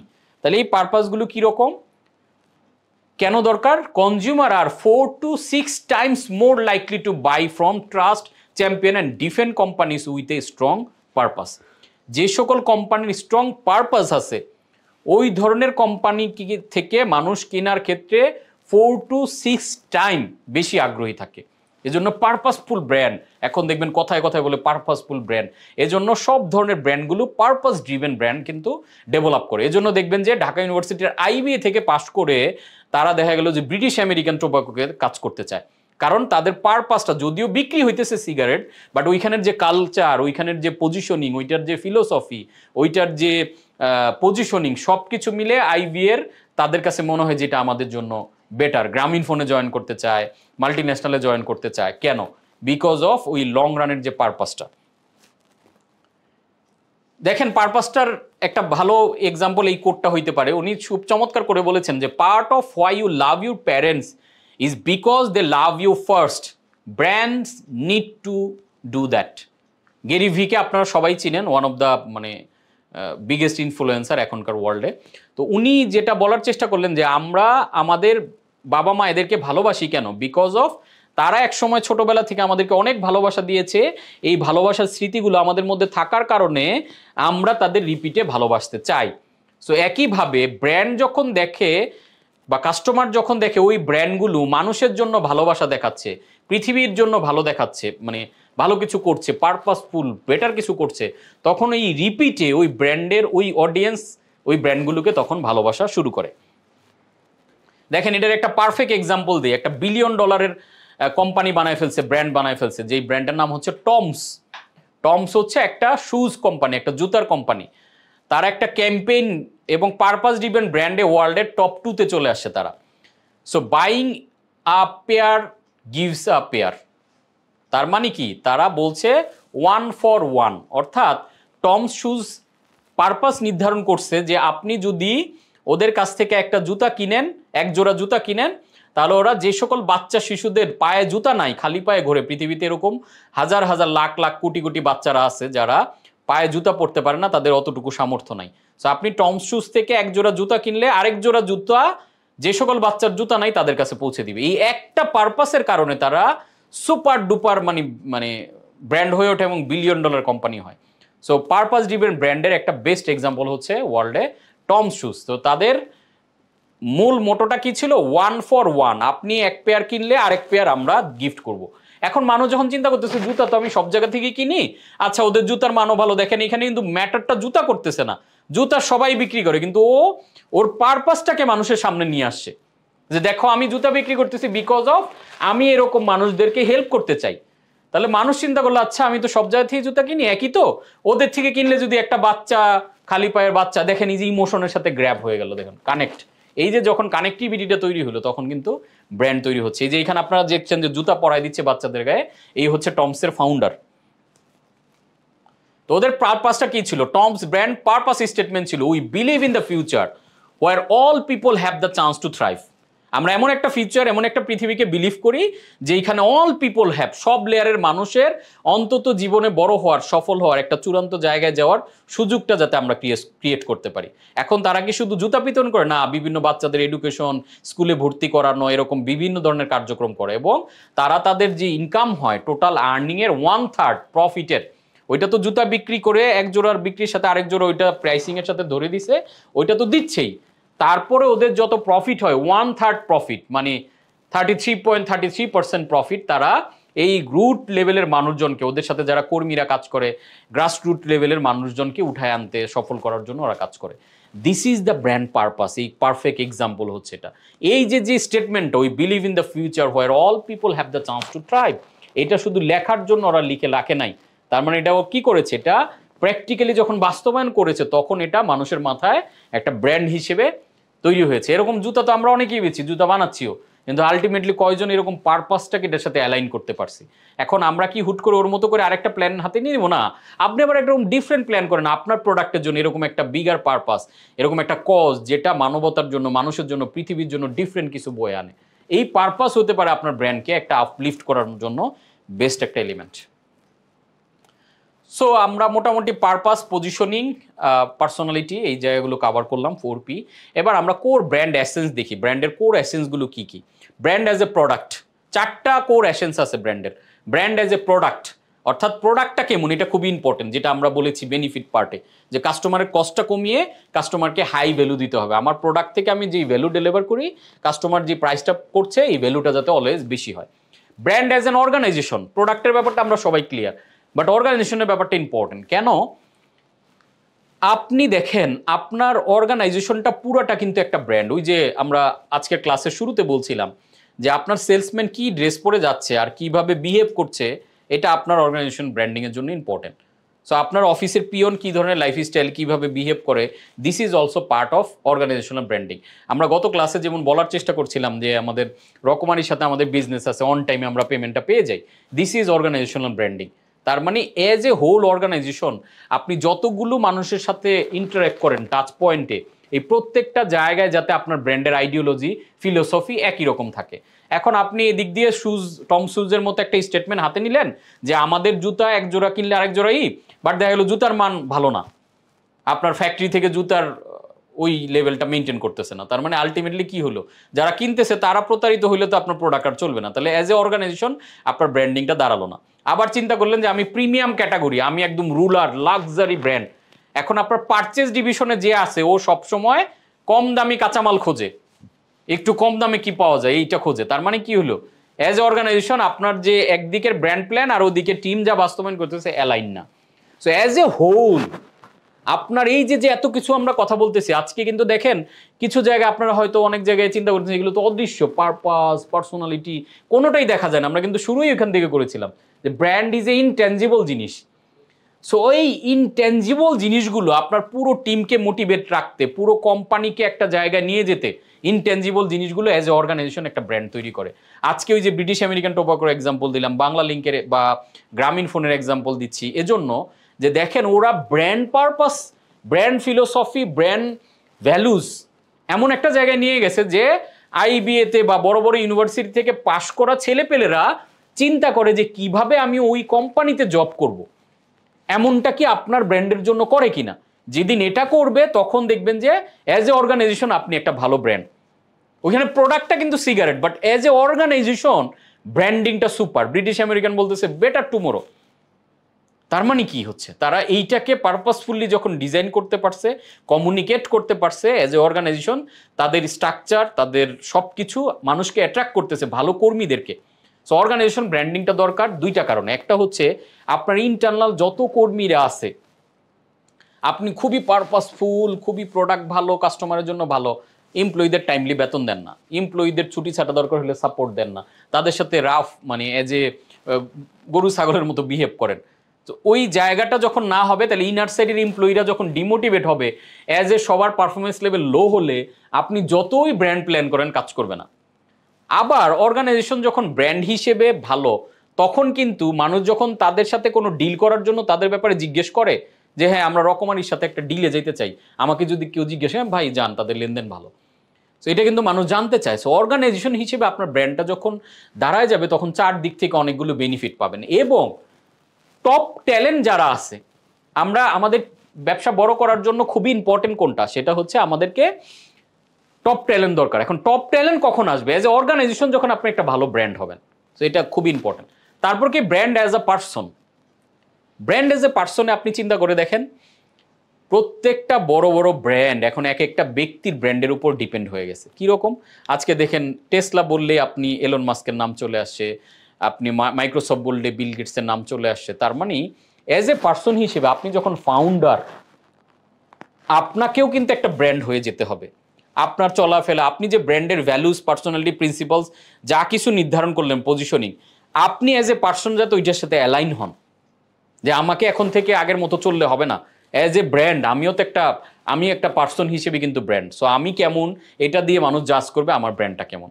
সো এই জন্য দেখবেন যে ওয়ার্ল্ড ওয়াইড বড় বড় ব্র্যান্ডগুলোর ফাউন্ডাররা নিজেরা আবার পার্সোনালি এক একটা বিগ বিগ ব্র্যান্ড হয়ে উঠছে। অ্যান্ড পার্সোনালি ব্র্যান্ড হয়ে উঠলে সুবিধা কি, আপনি যখন একটা পোস্ট করছেন, মানুষ আপনার ওই ব্র্যান্ড ভ্যালুর কারণে, আপনার এই পোস্টের কারণে আপনার প্রোডাক্ট বা আপনার সার্ভিস নিচ্ছে। আপনি একটা গ্রুপে যে কোনো কিছু নিয়ে লিখতেছেন, সবাই ওইটাকে বিলিভ করতেছে, ওইটার কারণে আপনার প্রোডাক্ট নেওয়ার জন্য আগ্রহী হচ্ছে। So brand as a person, as a ব্যক্তি, আপনি as a founder, even person মানে শুধুমাত্র একজন ব্যক্তি না, আপনার কোম্পানিতে যতগুলো পার্সন আছে প্রত্যেকেই কিন্তু ব্র্যান্ড আপনার জন্য। Each and everyone. আপনার যে সেলস পার্সনটা সেই নাটোরে বা সেই হচ্ছে দিনাজপুরের একটা দোকানদারের সাথে কথা বলে, নাটোরে কিন্তু আপনি যান নাই, বা দিনাজপুরের ওই প্রত্যন্ত গ্রামে আপনি হয়তো যান না বছরেও একবার, কিন্তু আপনার ওই সেলসম্যানটা যায়, তার মানে তার বিহেভিয়ার, তার কার্যক্রম পুরো বলবে আপনার ব্র্যান্ডটা কেমন। তার মানে ওই পার্সনটা কিন্তু ওই জায়গায় একটা এমডি চেয়ারম্যানের মতো, ওই পার্সনটাই ওইখানে ব্র্যান্ড। সো ওই পার্সনটা আপনার জন্য ইম্পর্টেন্ট। সো আপনি অ্যাজ এ পার্সন, আপনার টিমের প্রত্যেকটা পার্সন যাতে well dress up, well behaved এবং আপনার ব্র্যান্ডের ভ্যালুস প্রিন্সিপালের মতো করে তাদেরকে তৈরি করে ফেলা যায়। এই যে ইন্টারনাল যে ট্রেনিংগুলো আমাদের আপনারা টিমের জন্য করাবেন, বিল্ডিং করবেন, তাদেরকে এইগুলোর উপরেই মূলত বিল্ড করা লাগে। তখন কি হয়, অ্যাজ এ হোল, ওই যে এবার হাতির কথা ভাবেন, আমরা শুরুতে কেন বলেছিলাম যে এটা একটা বিশাল হাতির মতো, এই যে এক একটা পার্ট, এই ছোট ছোট পার্ট জোড়া লেগে লেগে, এই যে একটা আমরা যে স্ক্রিনে যে ছবিগুলো দেখছেন ছোট্ট ছোট্ট পিক্সেল, এই পিক্সেলগুলো জোড়া লেগে লেগে কিন্তু একটা ব্র্যান্ড হয়েছে, মানে একটা পুরো পিকচার হয়েছে। ঠিক একইভাবে আপনার ব্র্যান্ডের এই ছোট্ট ছোট্ট ছোট্ট ছোট্ট পিক্সেল কাজগুলো টোটাল মিলে কিন্তু একটা ব্র্যান্ড হয়, একটা কোর এসেন্স তৈরি হয় তখন। And brand as a symbol, এটা নিয়ে অলরেডি বলেছি আমরা। ব্র্যান্ড এজ এ সিম্বল মানে অ্যাপিয়ারেন্স, আপনার ব্র্যান্ডটা দেখলে কেমন। আপনি চোখটা যদি বন্ধ করেন, আমি লাল রঙের ব্র্যান্ড কল্পনা করতে গেলে আপনারা হয়তো চোখ বন্ধ করে কোকা কোলা ভেবে ফেলতেছেন, এয়ারটেল ভেবে ফেলতেছেন, বা সিটি ব্যাংক ভাবতেছেন। আবার যদি আমি নীল বলি, হয়তো জিপির নাম চলে আসতেছে, ফেসবুক চলে আসতেছে। তো আপনি চিন্তা করে দেখেন, আবার কমলা রং বললে অটোমেটিক বাংলা লিঙ্ক, দারাজ, এগুলো চলে আসতেছে। বা বিকাশ বললে আপনি গোলাপি রংটা দেখতেছেন। কেন দেখতেছেন? অ্যাজ এ ব্র্যান্ড সিম্বল তারা এই কালারগুলোর উপরে নিজেদের ডোমিনেশন প্রতিষ্ঠা করেছে। এই কালারগুলো দিয়ে তারা মানুষের মাথায় জায়গা তৈরি করেছে। So brand as a symbol, আপনার লোগোটা দেখতে কেমন, আপনার কালারটা কোন কালারের উপরে আপনি ডোমিনেশনটা করতে চান, ওই কালারটাকে কন্টিনিউ কমিউনিকেট করেন বিভিন্নভাবে। এই যে আমি লাল পরেছি, এই যে লাল আমি লোগোর মধ্যে রাখছি, আমাদের কমিউনিকেশনে বিভিন্ন সময় এটা রাখার চেষ্টা করছি। This is brand as a symbol, ব্র্যান্ডটা দেখতে কেমন। সো এই চারটা জিনিস মিলে এটাকে আমরা বলছি কোর ব্র্যান্ড এসেন্স। এটা ঠিক থাকলে আপনার ব্র্যান্ডের এসেন্স মানে কি, একটা ফ্লেভার, খুব সুন্দর একটা ফ্লেভার ছড়াবে, যে না ইয়েস ওই ব্র্যান্ডটা সব কিছু মিলে চমৎকার একটা ব্র্যান্ড। যেভাবে আপনার মাথায় সেট হওয়া বড় ব্র্যান্ডগুলোকে আপনি চিন্তা করেন যে ইয়েস ওই ব্র্যান্ডটা তো খুব সুন্দর। সো ব্র্যান্ডিং অ্যান্ড মার্কেটিং দুইটাই important, and branding is the মানে সাবসেট অফ মার্কেটিং, বা মার্কেটিং এর একটা কোর ডিপার্টমেন্ট বা কোর ফান্ডামেন্টাল জায়গা হচ্ছে marketing, branding. Marketing is all about availability, branding is all about consistency. So marketing কখন হবে? অ্যাভেলেবিলিটি, মাইন্ডে অ্যাভেলেবেল থাকবেন কাস্টমারের, অ্যান্ড ফিজিক্যালি অ্যাভেলেবেল থাকবেন। এই দুইটা জায়গায় অ্যাভেলেবেল থাকা মানে মার্কেটিং সাকসেস। আর ব্র্যান্ড মানে কি? কনসিস্টেন্টলি আমরা এই যে এতক্ষণ ব্যাপী যত ইন ডেপথ আলোচনা করলাম, এই যা কিছু আপনি ডেভেলপ করে ফেলবেন, এটা কিন্তু একবারই ডেভেলপ করবেন সারা জীবনে, যতদিন বেঁচে আছে ব্র্যান্ডটা এইটার উপরেই চলতে থাকবে। বারবার চেঞ্জ, হয়তো আপনি একটু লুক অ্যান্ড ফিল চেঞ্জ করলেন, একটু স্লিক ডিজাইন নিয়ে আসলেন, বাট কোর ফিলোসফিগুলো, কোর ফান্ডামেন্টাল প্রিন্সিপালগুলো ব্র্যান্ডের সেম, স্ট্র্যাটেজিগুলো সেম থাকবে। সো এটা একবার বানাবেন, আপনার এবার কাজ কি, এটা বানানো হয়ে গেলে কনসিস্টেন্টলি এটাকে ফলো করা। চোখ বন্ধ করে ওই বাইবেল, বারবার যেমন আমরা ইসলাম ধর্মে কোরআন ফলো করি, আমাদের দেশ চালানোর জন্য কনস্টিটিউশন ফলো করে, একইভাবে আপনার ওই ব্র্যান্ডের বুকটা যেটা বানাইলেন, ব্র্যান্ডের যে বাইবেলটা বানাইলেন, আপনার কাজ হচ্ছে এটাকে কনসিস্টেন্টলি ফলো করা, যাতে পার্সনটা চেঞ্জ হয়ে গেলেও ব্র্যান্ডটা চেঞ্জ না হয়। ব্যক্তি চেঞ্জ হোক, নতুন একজন আসছে, তাকে বলবেন তুমি এটা ফলো করো। আপনার আগের ডিজাইনার চলে গেছে, আরেক ডিজাইনার এসে নতুন কালার কুলার দিয়ে চেঞ্জ করে ফেললো, না, তাকে বলবেন তুমি এটা ফলো করো, দেখো আগের ডিজাইনার কেমনে করছে, আর এই হচ্ছে আমার গাইড বুক, এটা ফলো করে তুমি পুরো কাজগুলো করো। সো মেন্টাল অ্যাভেলেবিলিটি কি? Build distinctive positive memory structure with your brand asset. অর্থাৎ মেন্টাল অ্যাভেলেবিলিটি কি? মাথার ভিতরে ব্র্যান্ডটাকে গেঁথে দেওয়ার জন্য ডিস্টিংক্ট কিছু অ্যাসেট বিল্ড করতে হয়। এই ডিস্টিংক্ট অ্যাসেটগুলো কি কি, এটা যখন বিল্ড হবে তখন এটা মেন্টাল অ্যাভেলেবিলিটি। ফিজিক্যাল অ্যাবিলিটি কোনটা, আপনি শুধু মানুষের মাথায় ব্র্যান্ড হিসেবে পরিচিত, বাট মার্কেটে আপনার প্রোডাক্ট নাই, আপনার প্রোডাক্ট কোথায় পাবে এটা মানুষ জানে না। So B present, prominent and relevant at point of purchase and category entry point. অর্থাৎ আপনার যদি প্রোডাক্ট হয় এফএমসিজি, তাহলে সকল দোকানপাটে, সুপার শপে, সব জায়গায় পাওয়া যেতে হবে। আপনার যদি অনলাইন হয়, তাহলে অনলাইনে আপনারটাতেও যেমন পাওয়া যাবে, অনলাইন অন্যান্য মার্কেট প্লেসগুলো অ্যাভেলেবল, মানে ফিজিক্যাল অ্যাভেলেবিলিটি প্রোডাক্টটা করবেন। সো ফিজিক্যালটা আমরা বুঝতেছি, এটা আমরা পারবো অ্যাভেলেবেল করতে। আমরা মেন্টাল অ্যাভেলেবিলিটিটা কীভাবে করতে পারি, এটার জন্য এখন একটা খুব ইম্পর্টেন্ট আলোচনায় ঢুকবো, যেটাকে আমি বলছি ডিবিএ। একটু অ্যাডভান্স লেভেলের টপিক, তারপরে মনে হলো আপনাদের মাথায় আমি একটু এটা দিয়ে রাখি, তাহলে আপনারা লং রানে ব্র্যান্ড ডেভেলপ করতে, যাতে আপনার এই আজকের ক্লাসটাই একটা হোল সলিউশন হয়। এই ক্লাসটাই আপনার ব্র্যান্ড ডেভেলপমেন্টের সব কিছুকে আমি এলিমেন্ট দিয়ে দিছি। এখন আপনার হলো একটা একটা করে এটাকে বানাইতে হবে। কারো বানাইতে 3 মাস লাগবে, কারো 6 মাস, কারো হয়তো 1 বছর, তারপর এটা শুধু কন্টিনিউ করে যাবেন। সো ডিস্টিংটিভ ব্র্যান্ড অ্যাসেট জিনিসটা কি? Distinctive assets are elements that trigger the memory of a brand and all its attributes and association. তারপর কি, a distinctive brand asset is a non brand name trigger for a brand name in category buyer memory. শুনতে খটোমটো লাগতে পারে, কথাগুলো খুবই simple হচ্ছে, আমি দেখেন উপরে 4টা লোগো দিয়েছি, আইকন দিয়েছি। তো এই আইকনগুলো আপনি দেখেন কোনো ব্র্যান্ডের নাম নাই, কিন্তু আপনি সুন্দর বলে দিতে পারছেন ম্যাকডোনাল্ডস, অ্যাপেল, বা আমি যদি কোকা কোলার বোতলটা তখন দেখাইলাম, আপনি কিন্তু সুন্দর করে বলে দিচ্ছেন যে ইয়েস, এটা তো কোকা কোলার বোতল। তো এই যে কোকা কোলার বোতলটা আপনি দেখে বলে দিতে পারেন, শেপটা দেখে বোতলের, ওয়ারে যেখানে কোকা কোলার কোনো নাম গন্ধ কিচ্ছু নাই, বোতলের শেপটা দেখে বলে দিলেন এই যে বোতলটা, এটা কিন্তু নন ব্র্যান্ড নেম ট্রিগার। নন ব্র্যান্ড নেম ট্রিগার মানে এই বোতলের মধ্যে কোনো নাম খোদাই করা নাই, বাট এই বোতলের শেপ কোনো নাম টাম ছাড়াই আপনার মাথায় ঢুকে যাচ্ছে। This is call non brand trigger. অর্থাৎ নন ব্র্যান্ড এমন একটা এলিমেন্ট যেটা আমার ব্র্যান্ডটাকে রিকল করাচ্ছে। এই যে এম তো এটা দেখে তো আপনি এম ভাবতেছেন না, কেন ভাবতেছেন না? কারণ এই এমটা হচ্ছে নন ব্র্যান্ড ট্রিগার, এটার মধ্যে কোনো নাম নাই, কিন্তু এই শেপে পৃথিবীতে আর কেউ এম লিখতে পারবে না। যদি এই শেপে কেউ এম লিখে, তাহলে ম্যাকডোনাল্ডসের নামই স্মরণ হবে। এই যে অ্যাপেল, যে এইভাবে অ্যাপেলটা কামড় দেওয়া বা এইভাবে কেটে জাস্ট দিয়ে রাখছে, এটা হলো non brand trigger. This is called distinctive brand asset. এইটা আপনি এখন যেইভাবেই দেন, কোনো কিছুর মধ্যে লাগাবেন মানে মানুষের মাথায় অ্যাপেল চলে আসবে। This is call distinctive brand asset. আমরা আরও ভিতরে ঢুকি, আরও ক্লিয়ার হয়ে যাব। এখানে ডিস্টিংটিভ ব্র্যান্ড অ্যাসেট একটা গ্রিড দিয়েছি, এটা সিম্পল জিনিস, দেখতে জটিল লাগতেছে। সেটা হচ্ছে, আমরা এখন থেকে যত পোস্ট করব সোশ্যাল মিডিয়ায় বা যে কোনো কিছু, আমরা দুইটা জিনিস খেয়াল রাখবো, ইউনিকনেস মানে ক্রিয়েটিভিটি, আর ফেম, দুইটা গ্রিড আছে। তো আমরা সেই জিনিসটা আমরা যেটা করি সেটা হচ্ছে, আমরা ফেম পাওয়ার জন্য যে কোনো কিছু, কাকুলি ফার্নিচারের পোস্ট ভাইরাল হয়েছে, আচ্ছা ওইটা ধরে আমিও একটা পোস্ট করে দিই, না, এটা হচ্ছে ফেম। যখন দেখবেন যে ফেম খুব হাই, বাট আপনার ব্র্যান্ডের সাথে অ্যাসোসিয়েশন বা ইউনিকনেসটা লো, ইউনিকনেস মানে ব্র্যান্ডের সাথে অ্যাসোসিয়েশন লো, ওইটাকে অ্যাভয়েড করবেন। আবার ফেম যদি হয়, মানে ওই পোস্টটা দিলে ফেমও পাবেন না, অ্যাসোসিয়েশনও নাই, ইগনোর, ওই পোস্ট করারই দরকার নাই। আপনি সেই পোস্টটাই করবেন যেই পোস্টটাতে ফেম হাই, ইউনিকনেস হাই, ওইটা ইউজ করেন কন্টিনিউ। যে এমন একটা রেলিভেন্ট ঘটনা ঘটছে, যেমন ধরেন আয়মান সাদিক মঞ্জিরিনের বিয়ে হয়েছে, এটার সাথে আমার নবশক্তির এই পোস্টটা রেলিভেন্ট, তার মানে এটা ফেম পাওয়ারও সুযোগ high, brand association high, use it, আমরা ইউজ করে ফেলছি। আবার কিছু ক্ষেত্রে আছে যে ব্র্যান্ডের অ্যাসোসিয়েশন হাই, বাট ফেমটা এই মুহূর্তে পাবেন না, পোস্টটা ইম্পর্টেন্ট আপনার ব্র্যান্ডের রেলিভেন্সির জন্য, বাট এই মুহূর্তে দিলে হয়তো ভাইরাল হবে না, সেগুলোতে ইনভেস্ট করেন, ওই ধরনের পোস্ট কন্টিনিউ করতে থাকেন, করতে করতে একসময় মানুষের মাথায় এটা সেট হয়ে যাবে। এগুলাকে কেন ডিস্টিংটিভ অ্যাসেট বলছি? অ্যাসেটের জন্য বলছি যে আপনি ওই সকল এলিমেন্ট দিয়ে এই কাজগুলো করেন, যেই এলিমেন্টগুলো মানুষের মাঝে পরিচিত করাইতে চান। যেমন আমরা দেখবেন যে মাঝে মাঝে ঈদের শুভেচ্ছা জানাই, তো ঈদের চাঁদের মধ্যে ওই চাঁদটারে দেখা গেল অন বানায় রাখছি শুধু, এখন চাঁদের মধ্যে অন বানায় রাখছে, আর কিচ্ছু নেই, লোগোটা চাঁদের মধ্যে গিয়ে এরকম করে হয়ে আছে। এখন এটা কি হয়ে যাচ্ছে, এক সময় আমার এই কোচ কাঞ্চন নাম ছাড়াও এটাকে যখন দেখবে কোনো একটা জায়গায়, এটা দেখা মাত্র তার কাছে কোচ কাঞ্চন নক হবে, যেটা এটা একটা পাওয়ার আইকন। আমাদের যেমন আমার বাসার যে ল্যাপটপটা, ওইটার মধ্যে পাওয়ার আইকন, এটা ওইটা আমি যতবার দেখে আমার কোচ কাঞ্চন রিকল হয়, বিকজ অফ এটা একটা ডিস্টিংটিভ ব্র্যান্ড অ্যাসেটের মতো হয়ে যাচ্ছে কন্টিনিউ ইউজ করার কারণে।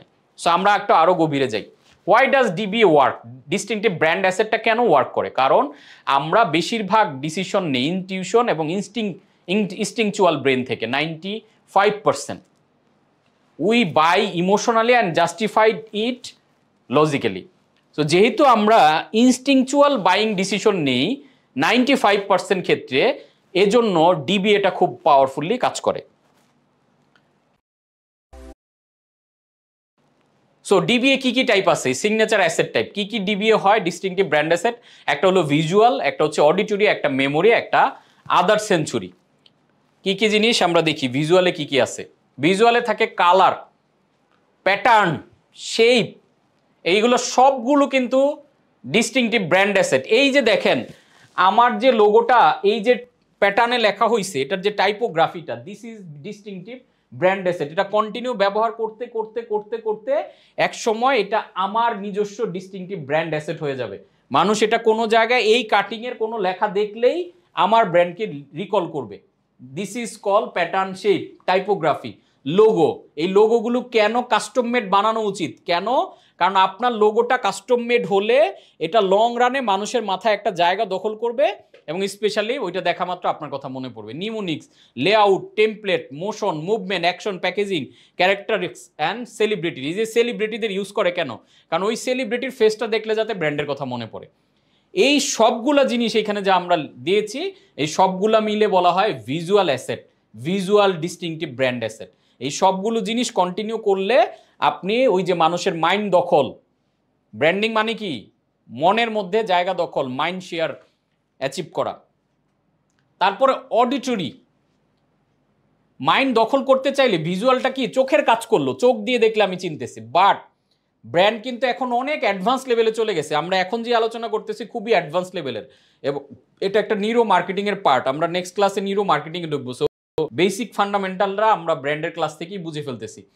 তার মানে চোখ দিয়ে যে দেখতেছেন, চোখ দিয়ে দেখার উপর ডিপেন্ড থাকলে আপনি তো একটা ওয়েতে ব্র্যান্ড ডেভেলপ করলেন। কারণ আপনার মেইন উদ্দেশ্য কি? মাইন্ডে জায়গা পাওয়া। তাহলে শুধু চোখের উপরে ডিপেন্ড থাকবেন কেন? এবার কান দিয়ে কিভাবে ব্র্যান্ড বানাবেন?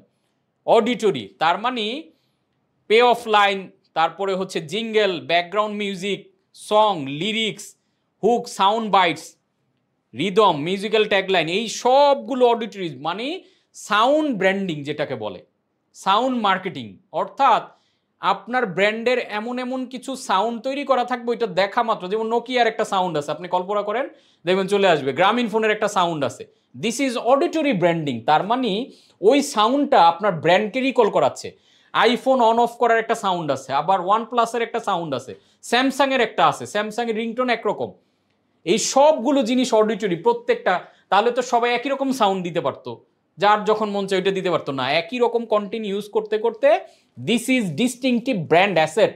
এই সাউন্ডের মধ্যে কিন্তু কোনো ব্র্যান্ডের নাম দেখা যায় না, কিন্তু সাউন্ডটা কন্টিনিউ ব্র্যান্ডের সাথে শুনতে শুনতে আপনার মাথায় অ্যাসোসিয়েশন হয়ে যায়। ও এই সাউন্ড মানে ওই ব্র্যান্ড, ও এটা মানে নোকিয়া, এটা মানে গ্রামীণ ফোন। আপনাকে যতবার ব্র্যান্ড মনে করাইতে পারবে ব্র্যান্ডের নাম, ততই তো আপনার মাইন্ডে জায়গা পাইল সে। বোঝা গেছে ব্যাপারটা? এই জন্য ব্র্যান্ড দেখবেন এই সব জিনিসপত্র বানায়। আমরা এতদিন হয়তো খেয়াল করতাম না, এখন থেকে খেয়াল করে দেখবেন। তারপরে মেমোরি, আপনার মেমোরিতে জায়গা পাওয়ার জন্য কি করে? অ্যাডভার্টাইজিং বিভিন্ন স্টাইল আছে, স্ট্রাকচার আছে, ব্র্যান্ড টোন, এই যে আর্কিটাইপগুলো এতক্ষণ আমরা যেটা পড়লাম। তারপরে ইভেন্ট, বিভিন্ন সিএসআর কার্যক্রম, ইমোশনাল ফাংশনাল ডিফারেন্সিয়েশন দিয়ে আমাদের মেমোরিতে তারা একটা জায়গা দখল করে। এবং আদার সেন্সরি দেখেন, টেস্ট, স্মেল, টাচ, এই সবগুলো কিন্তু ব্র্যান্ডের এলিমেন্ট। সো আই হোপ আপনারা বুঝতে পারতেছেন যে ব্র্যান্ড বানানো, যারা আমার কাছ থেকে আইসা হুট করে বলবেন স্যার আমি একটা ব্র্যান্ড বানাইতে চাই এই প্রোডাক্ট, আমার মনে হয় আজকের পরে দেখা হইলে আপনার সাথে আর এই কথাটা হুট করে বলবেন না। কারণ আমি আপনার রেসিপিটা দিয়ে দিচ্ছি যে না, ব্র্যান্ড আমি মন চাইলেই হয়ে যাবে না, আমাকে অনেকগুলো ধাপ পাড়ি দিয়ে ব্র্যান্ডটাকে বানাইতে হবে। টেস্ট, স্মেল মানে ঘ্রাণের উপরেও ব্র্যান্ড তৈরি হয়। আপনি নিশ্চয়ই মনে আছে ছোটবেলায় আমাদের স্কুল লাইফে দেখেছি যে এক ধরনের ইয়া পাওয়া যেত, কি বলে, রাবার পাওয়া যেত, যেগুলোতে খুব সুন্দর ঘ্রাণ হয়। সো আমরা ওই ঘ্রাণের কারণে ওই একটা স্পেসিফিক লাইব্রেরিতে ওইটা পাওয়া যেত। রাবার হারায় গেল বা শেষ হলে শুধুমাত্র ঘ্রাণের কারণে আমরা ওই রাবারটা গিয়ে কিনতাম। এবং স্পেসিফিক বিভিন্ন এয়ারলাইন্স, 5 স্টার হোটেল, সবার স্পেসিফিক সেন্ট ব্র্যান্ডিং আছে, স্মেল। আপনি যদি সিঙ্গাপুর এয়ারলাইন্সে ভিজিট করেন, ওইটারও স্পেসিফিক ফ্লেভার আছে, মানে ঘ্রাণ আছে, সেন্ট আছে, অলওয়েজ ওই সেম সেন্টটা ইউজ করে। এটা ব্র্যান্ড এক্সপার্ট এবং এই যে যারা সেন্ট মেকার আছে ওগুলোর উপরে এক্সপার্ট, তাদের সাথে বসে ওই ব্র্যান্ডের পার্সোনালিটির সাথে, দেখেন আপনি সেন্ট ইউজ করাও তো মানে ডিফারেন্ট। আজকে বিভিন্ন লেয়ারের মানুষ দেখবেন বিভিন্ন ধরনের সেন্ট ইউজ করে। সো ব্র্যান্ড পার্সোনালিটির সাথে ম্যাচ করা সেন্ট ইউজ করে তারা, দেন এটা একটা ব্র্যান্ড হয়ে যায়। আজকে যদি এক সময় বলা হইতো যে মধুমিতা সিনেমা হল থেকে কেউ সিনেমা দেখে বের হইলে বলে দেওয়া যেত যে ওই সিনেমা দেখে আসছে, কারণ ওই হলের ভিতরে একটা সেন্ট ব্যবহার করা হইতো, ওটা স্পেসিফিক মধুমিতা হলের জন্য। তার মানে এই সেন্টের উপরে বেস করে কিন্তু খুব বড় বড় ব্র্যান্ডগুলো কন্টিনিউ এটা করে। এই জন্য দেখবেন যে সার্ফ এক্সেল এক ধরনের ঘ্রাণ, জেট সাবানের এক ধরনের ঘ্রাণ। এই যে এরকম একটা গল্প বলা হয় যে একজন গার্লফ্রেন্ডের সাথে ইয়া হয়ে গেছে, মানে ব্রেকআপ হয়ে গেছে, এবং তার একটা স্পেসিফিক সেন্ট সে পাইতো সবসময়। তো হঠাৎ করে একটা সুপার শপে গেছে, সে এরকম সেন্ট পাইতেছে, ভাবতেছে তার গার্লফ্রেন্ড মনে হয় আশেপাশে আছে, তো খুঁজতেছে, পুরা ঘুরে ঘুরে পায় না। হঠাৎ করে দেখলো যে এই সে যে র্যাকের সামনে দাঁড়ায় আছে ওইটা টাইড ডিটারজেন্ট পাউডারের র্যাক। এখন আসলে তার গার্লফ্রেন্ড ওই টাইড ডিটারজেন্ট পাউডারটা ইউজ করতো, তার সাথে যতবার দেখা হইতো ওই ডিটারজেন্ট দিয়ে ধোয়া কাপড় পরে আসতো, ওই টাইডের ফ্লেভারটা সে সবসময় পাইতো। এখন টাইডের সাথে তার ওই গার্লফ্রেন্ড অ্যাসোসিয়েশন হয়ে গেছে। This is smell branding. আপনারা বুঝতেছেন যে কি পরিমাণ পাওয়ারফুল জিনিসগুলা, এবং এইটার উপরে বেস করে কিন্তু ব্র্যান্ড দাঁড়ায়, এবং এটার উপরে মানুষ, এটা this is call distinctive brand asset. ওই টাইডের যে ফ্লেভারটা, এই ফ্লেভারটা অন্য কেউ ইউজ করা মানে টাইডের কথা তাদের রিকল হবে। আদার সবগুলো সেন্সরি ধরে কাজ করা। ইভেন সাউন্ডের কথা হয় যে আমার মেয়ে কয়েকদিন আগে খুব KFC খাওয়ার কথা প্রায় খায়, আবার হুট করে ধরছে আমারে। তো আমি বললাম এত হঠাৎ করে KFC কেন খাইতে মন চাচ্ছে? ও বললো যে আমি একটা, ও বিভিন্ন ধরনের ওই যে পাখি টাখি পালে এদের ভিডিও দেখে, ওই ভিডিওতে একজন নাকি এরকম KFCর বার্গার নিয়ে সে কামড় দিয়ে খাইছে, ওই কামড়ে একটা সাউন্ড হয়েছে। ও বললো যে খাওয়ার সময় কামড় দিছে আব্বু, এরকম একটা সাউন্ড হয়েছে। এই সাউন্ড শোনার পর থেকে আমার মনে হইতেছে আমি KFC বার্গারটা খেয়ে দেখবো ওই সাউন্ড হয় কিনা। কারণ ওই সাউন্ড তো ভিডিওতে এডিটিং করে বসাইছে, দর মাথায় দেখেন ওই সাউন্ড ঢুকে গেছে, এবং এটা থেকে সে খাওয়ার সিদ্ধান্ত নিচ্ছে। এই যে এক একটা চিপস, এটার যে ফ্লেভার, এটার যে সাউন্ড, এই সবগুলো জিনিস কিন্তু ওয়েল প্ল্যান্ড। কোনোটাই মনে করার দরকার নাই, কালার, সাউন্ড, টেস্ট, স্মেল আন্দাজে এমনি একটা মন চাইতে দিচ্ছে না, সব কিছু ব্র্যান্ড প্ল্যান অনুযায়ী অ্যালাইন, এবং সেইটাকে কনসিস্টেন্টলি ফলো করে যায় বছরের পর বছর, যুগের পর যুগ। বিধায় এটা আর মানুষের মাথা থেকে হারিয়ে যায় না। অ্যান্ড টাচ, ব্র্যান্ডের স্পর্শ, কোনো একটা প্রোডাক্ট ধরে আপনার কেমন লাগতেছে, দিস ইজ অলসো ইম্পর্টেন্ট সেন্সরির জন্য। সো আমরা মোটামুটি কিছু ভিডিও আমরা দেখব, তাহলে আমরা আই হোপ জিনিসগুলো আরো একদম ক্লিয়ার হয়ে যাবে। এই অ্যাডগুলো দেখে আমি আবার এইখান থেকে আপনারা একটু খেয়াল করার চেষ্টা করবেন ডিস্টিংটিভ ব্র্যান্ড অ্যাসেট কি কি আছে। আপনারা দেখেন পিক করে পান কিনা, পেলে বেটার, না পেলে আমি আবার অ্যাডগুলো সবগুলো দেখা শেষে আমি আবার প্রত্যেকটা ধরে ধরে ব্যাখ্যা করে দিব, বা একটা একটা করে ব্যাখ্যা করেও যেতে পারি। আমরা প্রথমে দেখছি ঋণের একটা অ্যাড। ঋণ কি কাজ করে? আমরা বলেছিলাম যে ঋণ কিন্তু প্রোডাক্ট বিক্রি করে না, কনফিডেন্স বিক্রি করে। এই যে চাদর খুলে সাদা মানি একটা কনফিডেন্স, বাট এখানে একটা ডিস্টিংটিভ ব্র্যান্ড অ্যাসেট আছে, সেটা দেখার জন্য আমরা একটা দিয়েছি। আমরা আবার একটু হোটেলে প্রথম বেতন পেয়েছি মা, লেটস সেলিব্রেট। কাপড় দেখেছো? মনে হয় প্রথমবার এসেছে। প্রথমবার এসেছি, কিন্তু শেষবার না। নতুন ঋণ, যা কাপড়কে করে তোলে নতুনের মতো সাদা। নতুন ঋণ, থাকুন উজ্জ্বল সবসময়। এখানে দুইটা ডিস্টিংটিভ ব্র্যান্ড অ্যাসেট। একটা হচ্ছে দেখবেন যখন ও এই যে খুলতেছিল তখন পেছন থেকে একটা সাউন্ড হচ্ছিল, হো হো। এই যে হো হো সাউন্ডটা, this is distinctive brand asset. কারণ এই সাউন্ডটা আপনি করা মানে এটা স্পেশালি ওরা ওদের জন্য প্ল্যান করে বানাইছে। This is sound marketing. এটা অবচেতন মনে আপনার একটা জায়গা তৈরি করতেছে। অ্যান্ড ওদের প্যাকেজিংয়ে যখন বিজ্ঞাপনটা শেষ দিকে যাচ্ছে, এরকম দেখবেন যে একটা বিজলি চমকানোর মতো করে একটা চিহ্ন আসতেছে। এই যে ঋণের ইয়ের মধ্যেও দেখেন দেওয়া আছে, this is also distinctive brand asset. এবং এটা যখনই আপনি দেখেন ওদের লোগো, কোম্পানির নাম, প্ল্যানিং, অন্য সব কিছুর বাইরে এই যে দেখাচ্ছে, ওরা যত অ্যাড দেখায় এটা কন্টিনিউ কিন্তু দেখায়। This is distinctive brand asset.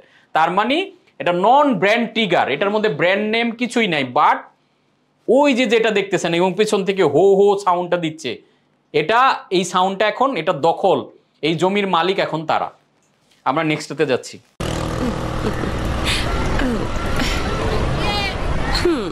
Tide है खुशबू है और सफेदी भी। और क्या चाहिए हम?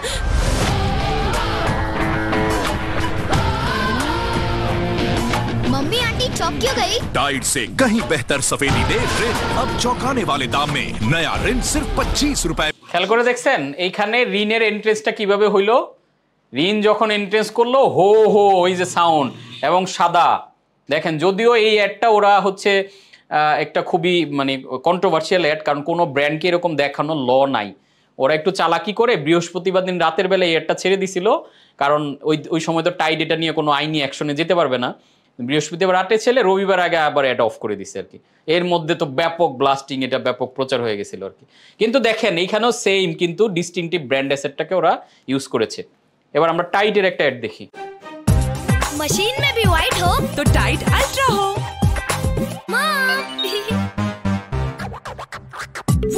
वो ये कफ कॉलर अंडरआर्म गंदे करता सुबह शाम, कैसे साफ होगा मैल बोल जरा बेटा राम। तो क्या मैं खेलूं नहीं, कूदूं नहीं, क्रिकेट नहीं, जूडो नहीं, बन जाऊं क्या बूंदू राम? मशीन में धो दो ना मॉम। ये मैल बड़ा जिद्दी है, मशीन में नहीं धुलेगा। चौंक गई मम्मी? हाँ। पेश है नया टाइड अल्ट्रा जो कफ कॉलर अंडरआर्म का जिद्दी मैल निकाले मशीन में ही। मशीन में भी व्हाइट हो तो टाइड अल्ट्रा हो। এই যে দেখেন এখানে ছোট্ট একটা ডিস্টিংটিভ ব্র্যান্ড অ্যাসেট, ঋণ দেখা এরকম এরকম করে, আর ওরটা কেমনে গেল দেখেন, এই যে শো করে এইভাবে চলে গেল, সাদা হয়ে গেল। This is call distinctive brand asset. এখন এত ছোট ছোট জায়গা ধরে কাজ করে মূলত ব্র্যান্ড হয়, এবং এত ছোট ছোট জায়গা ধরে কাজ করে আমাদের নিউরনগুলো দখল করে, একটা একটা করে মাইন্ডের জায়গা দখল করে। আমরা কেউ হয়তো সচেতনভাবে এগুলো খেয়াল করি না, কিন্তু ওই যে সচেতনভাবে তো কোনোদিন আপনি কোকের বোতল যেইভাবে মুখস্থ করেন নাই, রেড কালার যে কোকের এটা তো মুখস্থ করেন নাই, কিন্তু অসচেতনভাবেও সাবকনশাসলি ওরা মূলত এগুলো দিয়ে আমাদেরকে গ্র্যাব করে। আমরা সেন্টার ফ্রুটের একটা অ্যাড দেখি।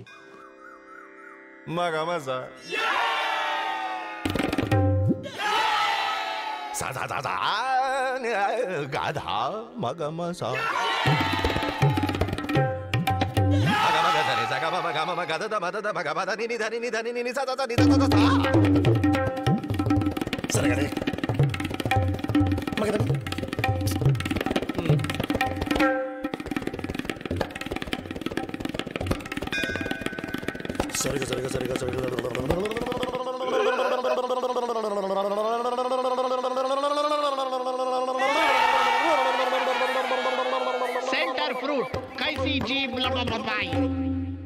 সেন্টার ফ্রুট এই যে দেখেন এইভাবে করে আসলো সেন্টার ফ্রুট, আর এই যে ঠোঁট দিয়ে যে মানে জিহ্বা দিয়ে এটা করতেছে, this is distinctive brand asset. এটা আর কেউ করতে পারবে না, ওরা এটাকে করে মার্কেটে একটা position, this is difference create করা। তার মানে এটা ওদের একটা ডিস্টিংটিভ ব্র্যান্ড অ্যাসেট। এই কাজটা ওরা করবে, প্রতিটা অ্যাডে করতে করতে আপনার মাথায় একটা জায়গা দখল করে নিচ্ছে। আরেকটা অ্যাড দেখি আমরা। ইডলি বড়ে মোটা পঙ্গল, ইডলি বড়ে মোটা পঙ্গল, ইডলি বড়ে। नेक्स्ट वंदे इडली वडे बोंडा पोंगल उपमा पूरी अपमा बड़ा मसाला डोसे पूरी वड़ा वडे वडे अप्पम ಎನ್ನೇದು इडली वडे पोंडा उपमा अप्पम सेवई पोंगल पूरी दोसा मसाला दोसा अनियन रोस्ट नहीं रोस्ट पेपर दोसा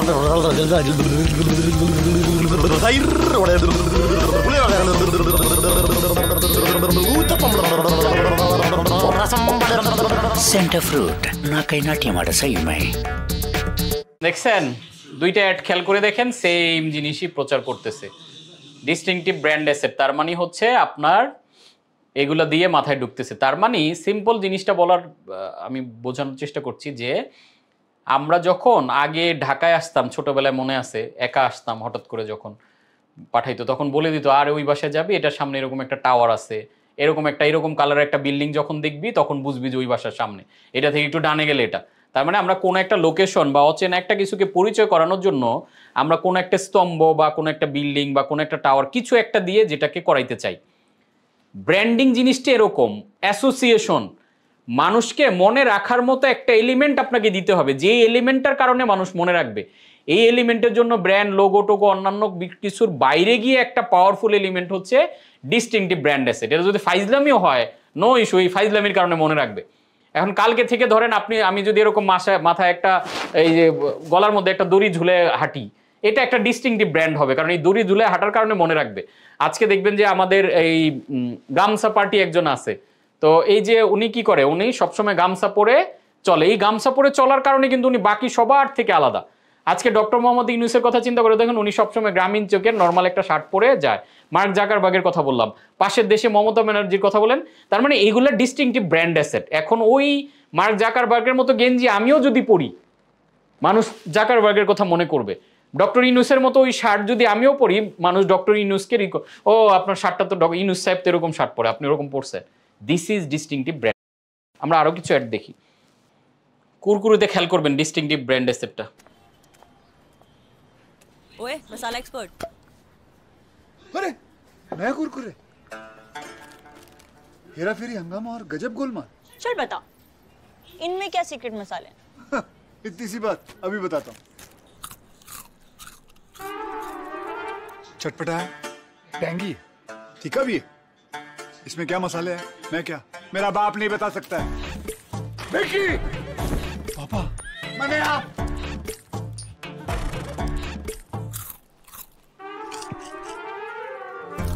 क्या मसाले, मैं क्या, मेरा बाप तक नहीं बता सकता। बच्चुअल, पिताजी, माताजी, मुझे दे।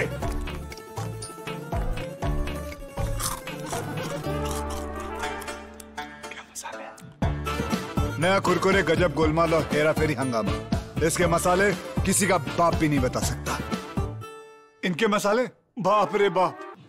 আই হোপ এটাতে আপনারা বুঝে গেছেন, কারণ অলরেডি ওই যে দেখতেছেন চিপসটা যতবারই হয় এইভাবে করে পেছন দিয়ে ছড়ায় পড়তেছে, আর পরের দিকে যে মশলা স্পাইসের এগুলো দেখাচ্ছে। This is distinctive brand asset. তারপরেরটাতে আমরা যাই, ওরিও। ए छोटू, ओरियो खाएगा? हाँ, तो ये पहनना पड़ेगा। चलेगा। दो। ऐसे नहीं सिली, ऐसे दो ना। ये ले, चल अब ट्विस्ट कर, फिर लिख कर। वाओ, चॉकलेटी। और डंक, ओहा। चलो मेरा हेयर बैंड देख, पहले ओरियो। नया Oreo choco cream from Cadbury. এই যে ক্যাডবেরি ওরিওতে যেটা হয় দেখবেন যে ওদের এইগুলা সবসময় যে দুধের মধ্যে এরকম ভাবে ওরা যখন দেখবেন দুইজন একসাথে গ্লাসে দিল, এইভাবেই কিন্তু ওদের এই বিস্কিটগুলো প্লেস করা থাকে দুধের এর মধ্যে, ওদের প্যাকেটের মধ্যে। This is distinctive brand asset. Continue ওরা একই রকম কমিউনিকেশন করে যায়। এবার আমরা একদম খুবই কমন বাংলাদেশি ফেয়ার অ্যান্ড লাভলির অ্যাড দেখবো। এইখানে একটা ডিস্টিংটিভ ব্র্যান্ড অ্যাসেট আছে, আপনারা খোঁজার চেষ্টা করবেন। ওয়াও, পার্লারে গিয়েছিলি না তো? তাহলে এত গ্লো কিভাবে? গ্লো এন্ড লাভলি থেকে। শুধু গ্লো এন্ড লাভলি? এটা কমায় ডার্ক স্পটস, ডার্ক সার্কেলস আর রোদের মলিনতা। গ্লো এর জন্য সবকিছু এক ক্রিমে। গ্লো এন্ড লাভলির মাল্টিভিটামিন ত্বকের গভীরে প্রবেশ করে ডার্ক স্পটস, ডার্ক সার্কেলস ও রোদের মলিনতা কমিয়ে দেয় এইচডি গ্লো। গ্লো এর জন্য সবকিছু এক ক্রিমে। এখানে দুইটা জিনিস দেখাইছে, যে ফেয়ার অ্যান্ড লাভলি দেখবেন যে ওই যে ওদের শেডগুলা কিভাবে ছড়ায় পড়তেছে ফর্সা হওয়ার। আরেকটা হলো লালা লালা লালা, এই যে পেছন থেকে দেখবেন এই যে লালা লালা টানটা, ওদের যত বিজ্ঞাপন দেখবেন পেছন থেকে এটা চলতেছে। This is distinctive brand asset. আমরা ওরিওর আরেকটা অ্যাড দেখি, ক্যাডবেরির।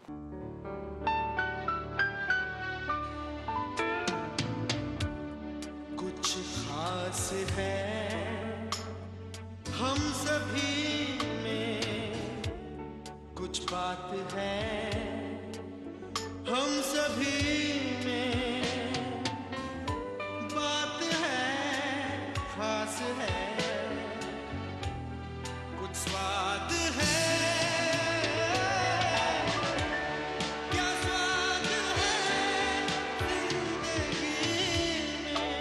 कैडबरीज डेयरी मिल्क, असली स्वाद जिंदगी का। এখানে যে মেসেজটা দেওয়ার জন্য একটা দেখানো ডিস্টিংটিভ ব্র্যান্ড অ্যাসেট, তো বুঝতেছেন ওই যে ওইভাবে পড়বে।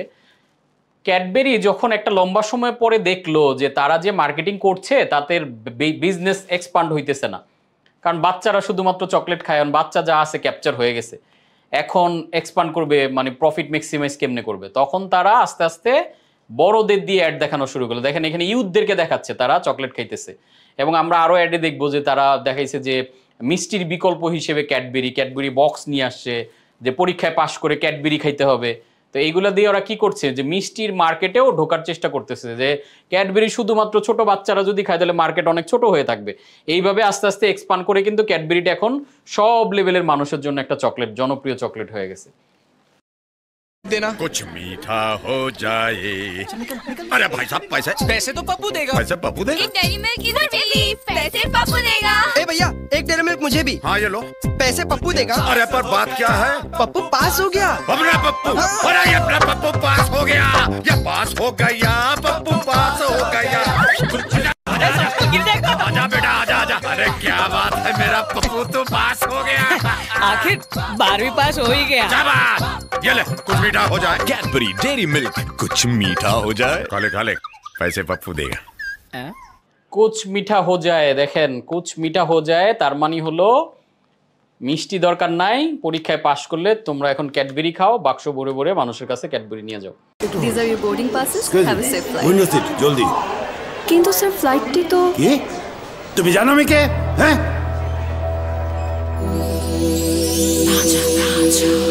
স্যার আমি দেখছি ব্যাপারটা। সম্মানিত যাত্রীবৃন্দ, এই ভদ্রলোক জানেন না উনি কে। যদি কোনো সহৃদয় ব্যক্তি ওনার পরিচয় জানেন তাহলে কাউন্টারে যোগাযোগ করুন। ব্রুকবন তাজার সতেজ চায়ের দানায় আছে প্রাকৃতিক থিয়ানিন, যা মনকে করে তোলে তাজা। পেছন থেকে দেখবেন একটা টান চলতেছে, তাজা হয়ে যাও। এই যে তাজা হয়ে যাও, this is distinctive brand asset. এবার আমরা এটা ডিস্টিংটিভ ব্র্যান্ড অ্যাসেটের জন্য খুবই মানে ক্লাসিক্স বাংলাদেশের যে বিজ্ঞাপনটা খুব সারা জাগানো অনেক, এইটা দেখাই উচিত। আই হোপ দেখেছেন ফিলিপসের বিজ্ঞাপনটা। সেই মানে জামাই এসছি আদি যা অহনু বগল এডে যাম দুলা ভাই তই কি মাছ আনো? ইলিশ মাছ আনিস।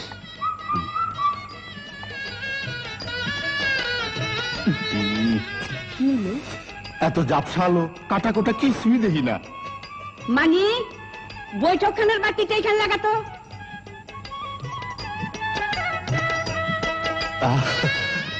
কি তামসা, সব ফকফকা। ও মানে কি বাতি লাগাইলি? কে ফিলিপ? আলো যেমন টেকেও তেমন।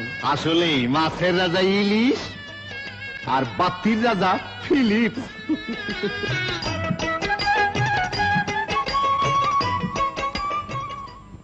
এখানে দেখেন বেনিফিট বলছে, ফাংশনাল বেনিফিট হচ্ছে আলো যেমন টেকেও তেমন, this is functional benefit.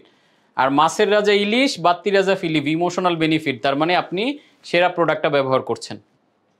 Coca কোলার একটা সাউন্ডের দেখেন, সাউন্ড মার্কেটিং।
আই হোপ এটা দেখে কোক খাওয়ার ইচ্ছা জেগে উঠছে আমাদের। তার মানে এই যে সাউন্ড দিয়ে দিয়ে বারবার এই যে খুলতেছে, এই যে সাউন্ড এই যে ছড়ায় পড়তেছে, এইগুলো দিয়ে কিন্তু আমাদের একটা লিম্বিক ব্রেইন যেটা আমাদের এই পার্টটাতে সে লং টার্ম মেমোরিতে ঢুকে গেছে। তখন এইগুলার সাউন্ড ছাড়াও টুস করে এই বোতলটা খুললে আপনাকে এমনি দেখাইলে সাউন্ড শোনা লাগবে না, আপনি নিজে সাউন্ড ফিল করতে থাকবেন। এটা টাইটানের একটা বিজ্ঞাপন দেখবো আমরা, তাদের টিচারকে নিয়ে করা, খুবই কিভাবে কানেক্ট করে দেখেন।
টাইটান তার টিচারের লাস্ট ডেতে তারা এই মানে সেলিব্রেশনটা করলো আর কি, তার জন্য টাইটান ঘুরিয়ে দিয়ে কিভাবে দেখেন টাইমের সাথে কানেক্ট করছে।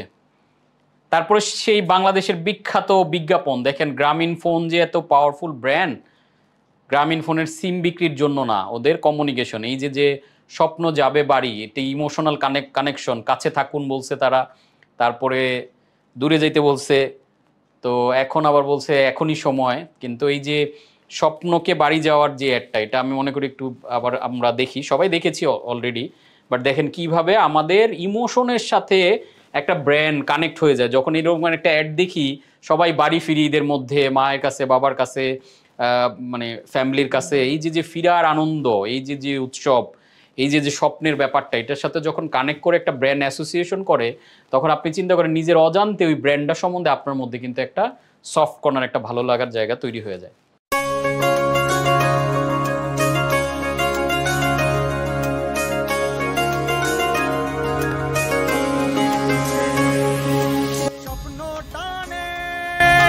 দিলাম পাড়ি অচিন পথে আপন ছাড়ি,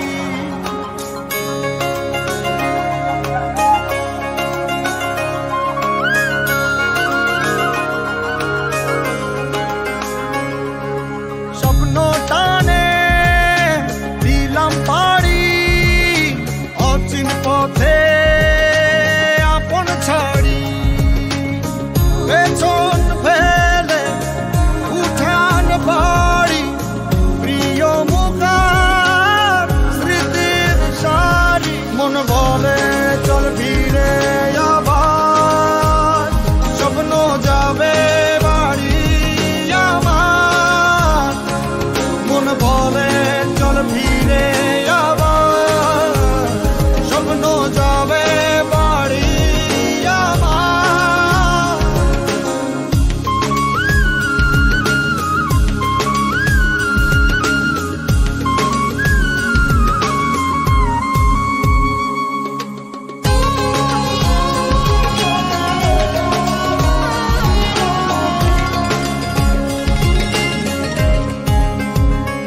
আসছে সেদিন বছর ঘুরে দিচ্ছে রে ডাক আপন সুরে,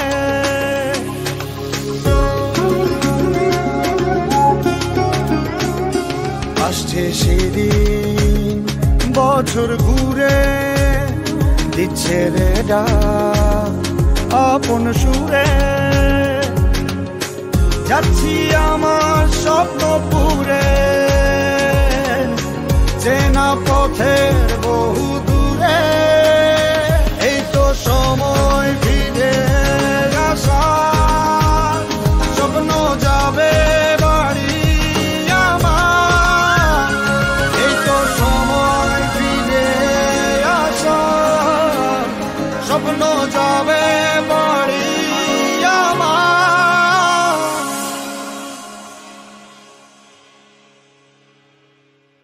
এই তো সময় ফিরে আসা, স্বপ্ন যাবে বাড়ি আমার, এই তো সময় ফিরে আসা, স্বপ্ন যাবে বাড়ি আমার, স্বপ্ন যাবে বাড়ি আমার। সো এই ছিল আমাদের আজকের আয়োজন। মোটামুটি ব্র্যান্ডের চেষ্টা করলাম আমি অ্যানাটমি তুলে এনে একদম ব্র্যান্ডের গভীরে যেতে, অর্থাৎ একটা গাছ বড় গাছ হয়ে ওঠে তার শিকড়ের কারণে, তার ভেতরের শক্তির কারণে। মাটির নিচে যত শিকড় গভীরে যায় গাছটা তত বড় হয়ে তত শক্তিশালী হয়। তো থ্যাংক ইউ সবাইকে। আজকে ব্র্যান্ডের আমার জায়গা থেকে চেষ্টা করলাম অল্প সময়ের মধ্যে, কারণ ব্র্যান্ড একটা ভাস্ট টপিক, মানে এত আলোচনা, এত গভীরতা। সো এইটা অল্প সময় কভার করাটা আমার জন্য চ্যালেঞ্জ ছিল এবং আপনারা সাপোর্ট দিয়েছেন, টানা একসাথে ছিলেন। সো আমার জায়গা থেকে আমার আলোচনা শেষ, এবার আমরা প্রশ্নোত্তরে যাব।